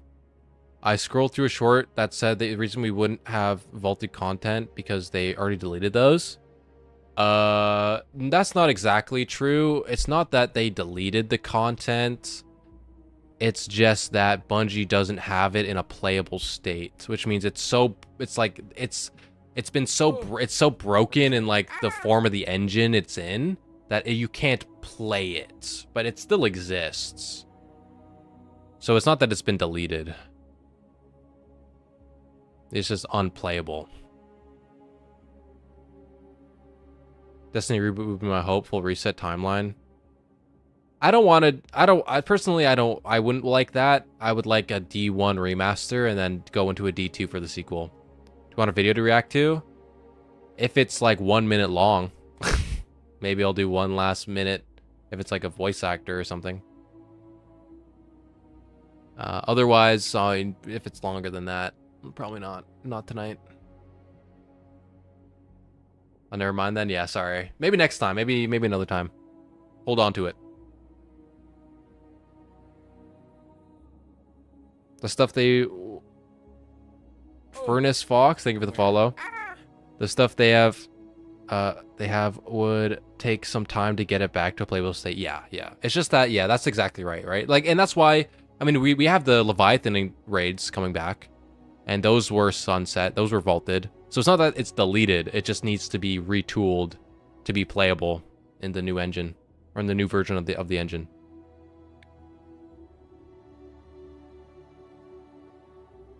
Bum bum ba bum ba bum ba bum ba bum ba bum. As far as I know, Sony, they are remaking games. Yeah. I mean, they love remaking games, dude. Every game is a remake. Like, game developers are too scared to make new games nowadays, so literally everything is a remake. And, like, I am anti-remake, but it's also a D1 I would be fine with a D1 remake because I'm biased towards Destiny. Yeah, they definitely did not hard delete it. It's an engine problem. But imagine a cohesive story direction from the very onset. I mean, I feel like if they do a Destiny 1 remaster, they might be able to fix some of the narrative problems with it. In that redo, I don't know if I want to do a full Light and Darkness Saga reboot. You know, I want new things. I want new stories. I don't want to relive it all over again if it isn't alongside new stuff. Like, if they did a Destiny Classic and they had that running alongside the new Saga, like a Winnow, like a D3, I'd be fine with that, because that way you can get both games. Destiny Classic can go on, reestablish, you know, make the story a bit more coherent for the previous years. I'd be fine with that, but I wouldn't take just purely a reboot in place of a Destiny 3. Like, maybe I'd take it alongside it. Just not purely, personally. I don't understand why people don't want harder content. Like, brother. Also, the person I'm talking about is mad about the super regen nerf. The Rocket Pulse nerf. Bum, bum, bum, bum, bum. Now, I'm not going to say there should not be an easy mode, but you can have easy mode. Honestly, I haven't really. I used to be very like, I used to be very elitist in my Destiny takes, and I still am in some way. But I've come to. I mean, I definitely think Rocket Pulses deserve the nerf. I think the super regen deserve the nerf. I do think it's fine that there's easier content, and I think it's fine that there's harder content. I don't know. I don't know what to say to that. Just suck it up, dude. Tell your friend to suck it up. I don't know. It is what it is. Rocket Pulses have been broken since Edge of Fate, so it's time to move on, you know? You know? Let's move on with the meta. No more Rocket Pulses, please. I think Destiny Classic is the only hope for D2 Sunset campaigns coming back. I agree. I think a Destiny 1 remaster or remake or whatever that also has Red War and Forsaken would be good, personally. Give it both of those. That way,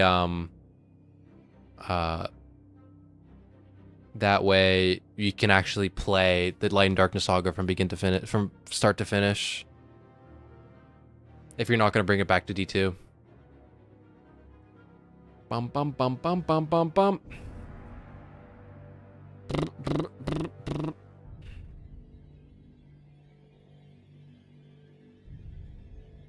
Not just remastered, telling Line Darkness in a new way. Imagine not having pyramids be empty or Hive showing up and being truly destructive. Yeah, I don't know. The pyramids being empty is kind of difficult to rewrite. Like, unless you just went full different timeline rewrite. It's difficult at this point to make them not empty anymore. Unless you just filled them full of, like, Hive and whatever. And Taken or something. Because the Dread were created in the Pale Heart, so it wouldn't be that the Dread would be in there. It'd be difficult, you know? I mean, Tormentors could exist, I guess. They could still be there. But it's hard to make them not empty anymore. Bum-ba-dum-ba-dum. It would just be cool, but keep it together enough that it's the same plot, just retcons. More disciples. Yeah. More disciples. I think it would be cooler if, like, they went the route that, like, each pyramid had a disciple or something. So it's not like, they're not truly empty. Excuse me. But they're, like, partially empty, kind of, you know? Or something like that. But also there's a lot of pyramids, so I don't know. Maybe like a disciple has a division of pyramids or something. Kind of like Rolk did or something. They did also mention other pyramids throughout this galaxy to have more disciples. Yeah, there were definitely more disciples that we didn't see.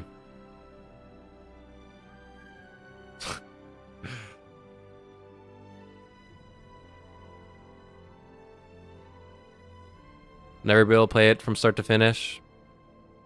I mean, yeah, like obviously not, but it would be nice to at least have the main campaigns.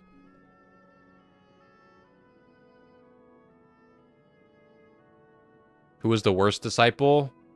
I mean, we only got to see 3. It was Callus, Nezarek, and Rolk. There were more that were mentioned in the lore, but we never got to see them or name them.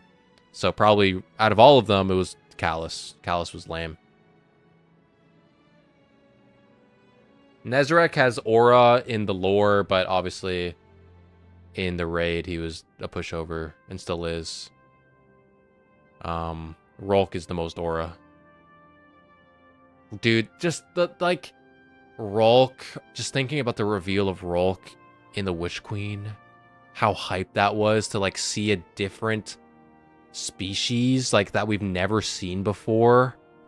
Like, oh, man, like, that shit was so sick. That was so cool. Was Aramis a disciple by proxy? No, like disciples are weird. Like they have to be remade. Like disciples are like remade and like by the witness. So like Rolk was, remember Rolk's lore was like he fell into the abyss and he was broken, but then the witness put him back together. That you know, and then like Callus also like was in the vat. He was in like the vat like bath thing. It's like that's like an element of becoming a disciple, is you're like remade almost in like the image of the witness or whatever. So Aramis that never happened with Aramis. But there was like hints that like Savathun was like a disciple in training. You know what I mean? Or like she could have become a disciple. Same with Xivu. You know. Yeah, like I wouldn't say Aramis or Savathun were disciples. They were definitely potential disciples, or like they were disciples in training. Supposedly Mara was the witness's choice for humans. I think that was, I do think I remember that too.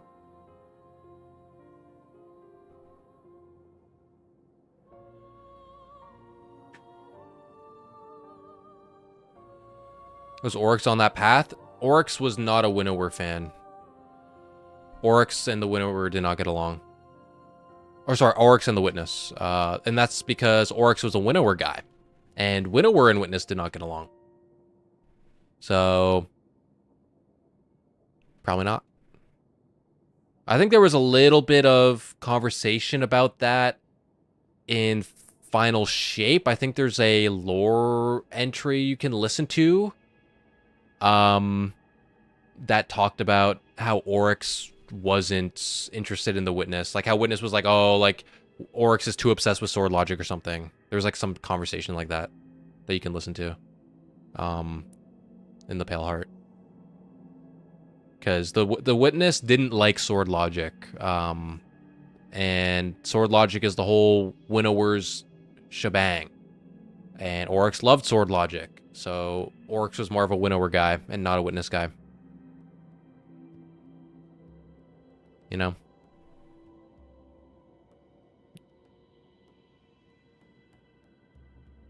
Gardener, Winnower, and a third option? Witness was a bit of a mixture of both philosophies. The Witness was like, because the Witness was chosen by the Gardener, by the Traveler, who was the Gardener technically, or at least in some way. It was influenced by the lights, and so it has some elements in his philosophy that is similar to the philosophy of the light. But then because it is also the first knife, as told in Unveiling, it also has influence from the Winnower, and so it's a mixture of both the Winnower and the Gardener, but it's not the same thing as those entities. Like, it's not on the same level. Like, the final shape of the Witness is not the same final shape of the Winnower, as an example. The final shape of the Winnower is, like, freezing time. Like, freezing everything in one moment, right? Like, stopping, because it hates suffering. The Witness hates suffering. And so it wants no suffering to ever occur again. And so its final shape is to stop everything in place so that nothing can ever happen again, so that therefore no suffering can ever happen again. You know what I mean? While the final shape of the winnower is the final shape of the sword logic, which is that you are reducing the universe down to a singular point, to a singular perfect being or whatever, right? To a perfect final shape. So it's different. It's a different type of final shape.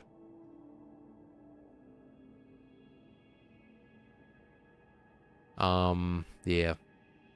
Because the whole thing about the witness was that it's the precursors were the first species to be blessed by the light, and they were given untold power to basically completely change the reality among them. But despite having that power, they had no direction, right? And they saw that having such power still, despite having so much power to shape the entire world and change it completely, there were still suffering that existed. Suffering didn't disappear. And so they got angry. They were like, what's the point of all this power if suffering still exists, right? And there's the whole lore from Entelechy about how one of the guys in the conversation with, like, there was the two precursor guys that were talking, how one of them they were terraforming a planet and their planet collapsed, right? Everything died on their planet. And, like, you know, despite having all that power.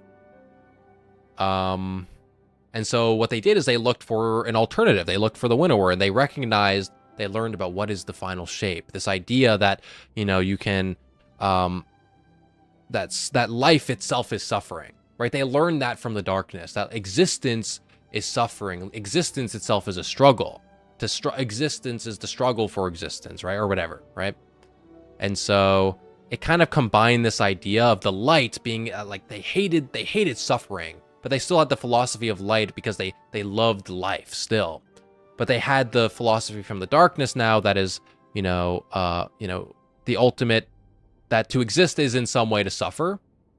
What lore are you talking about? Just the philosophy of the witness. And so, it mixed those philosophies together and created its own thing.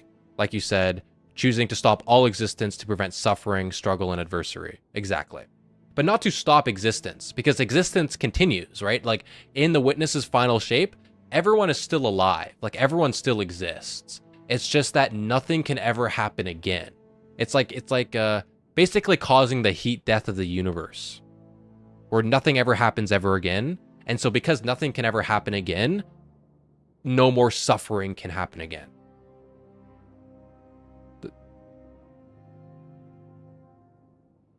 Yeah, except for us, yeah. So basically, the way it worked was like the witness was very angry and resentful. So anyone who opposed him would exist in suffering. It'd be like a heaven and hell type of thing in its philosophy, where anyone who opposed the witness would be in hell, in suffering. But anyone who kind of just was along for the ride, or who just got caught up in the final shape would be fine. You know what I mean? No new chaos. Yeah. Exactly. So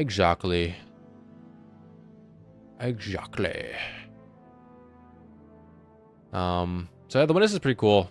It's a cool character. Very, very complicated. It occurred to me that stasis is just controlling entropy. Crystals form in different states as per law of thermodynamics. We cannot create a perfect crystal without entropy. But I feel during Beyond Light, the Darkness had the technology to wield that, and stasis paracausal power to controlling the crystals, not freezing, but the entropy of the formation of the crystals. Stasis is a bit weird. Like, you're not wrong, but it's also stasis is technically like time crystals. Like you're freezing someone in time. That's kind of how it works.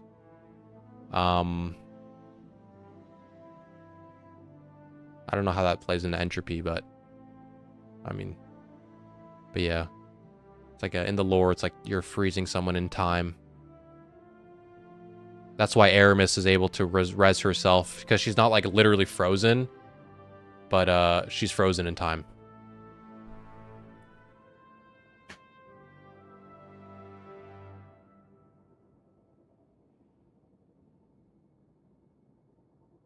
Cryo sleep, you mean? Not quite. Like, cryo sleep would just be like if you're just kind of frozen, right? But like, it's like literally like when you freeze something, time does not, like, their body does not experience time. You know what I mean? Like, it's completely stopping them in time. So it's almost as though like the moment Aramis was frozen is like the same moment she thawed from her perspective. Kind of, you know what I mean? Because she's frozen in time.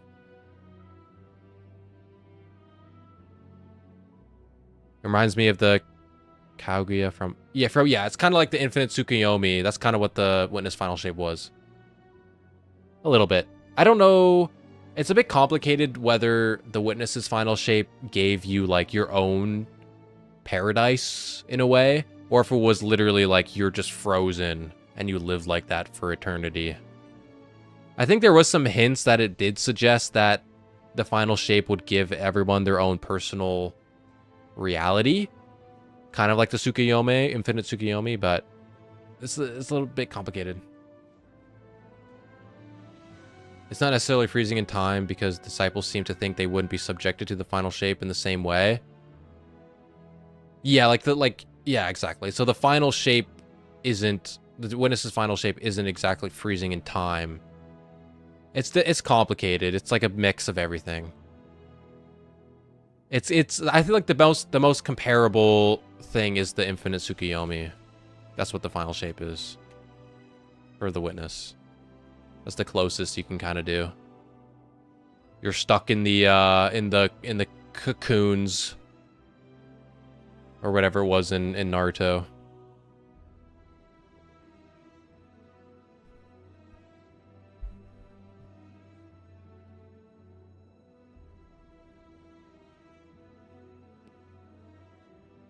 Bum, bum, bum, bum.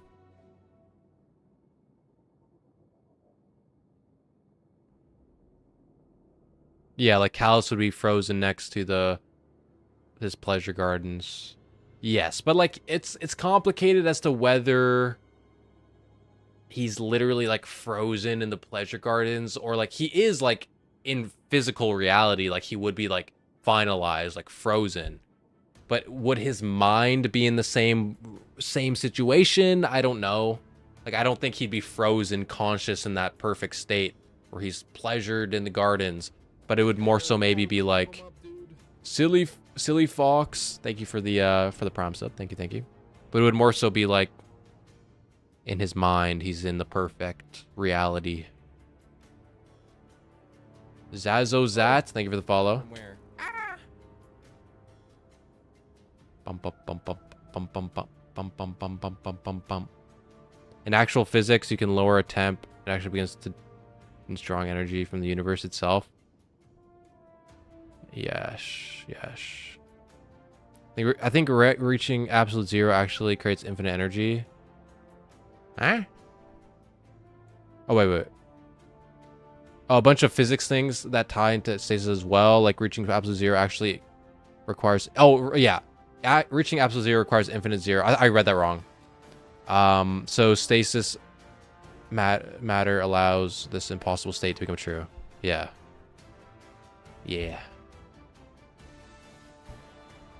Did you see the Garden VA video? I did. Yeah, it was very sad.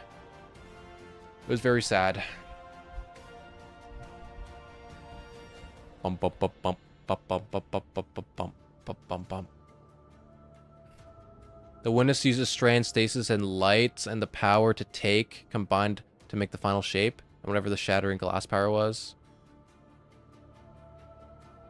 It was more so. It wasn't really that. It was just like the unification of the traveler and the veil, and uniting darkness and light together to manipulate reality. That was more so what happened.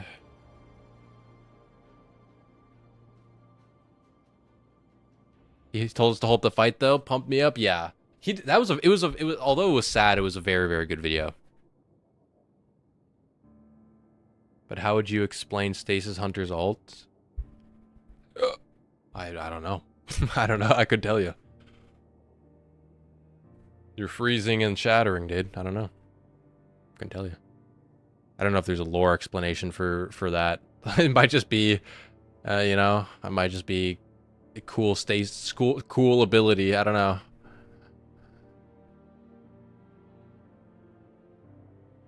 Bum bum bum bum bum bum bum.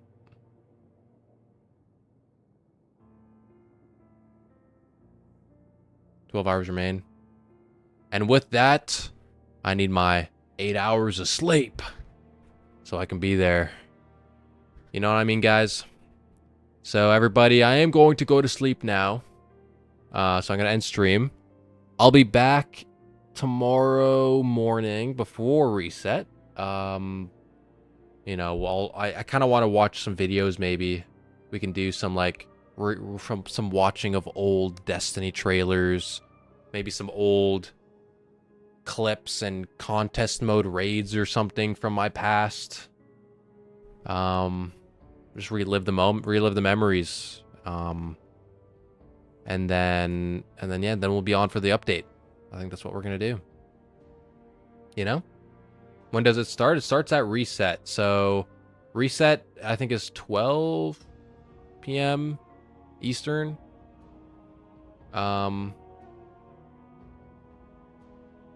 What do you think about Third Darkness subclass being a real element, like fire with solar, ice with stasis? I mean, I'll take anything. You know, I wouldn't mind it. I mean, like, I don't know what they would do. Resonance would be cool. I don't know. Nightmare energy would be cool. I don't know what else they could do. Maybe ground, earthquakes. That'd be sick. You know. Anyways, guys, that's all. I gotta end. I gotta sleep. I'm tired. And then so we can have all the energy for tomorrow. Okay, everybody. Thank you all so much for watching. Thank you all so much for the support, and I'll see you guys tomorrow morning. Okay. Peace out, everybody. Much love. Bye bye. See you tomorrow.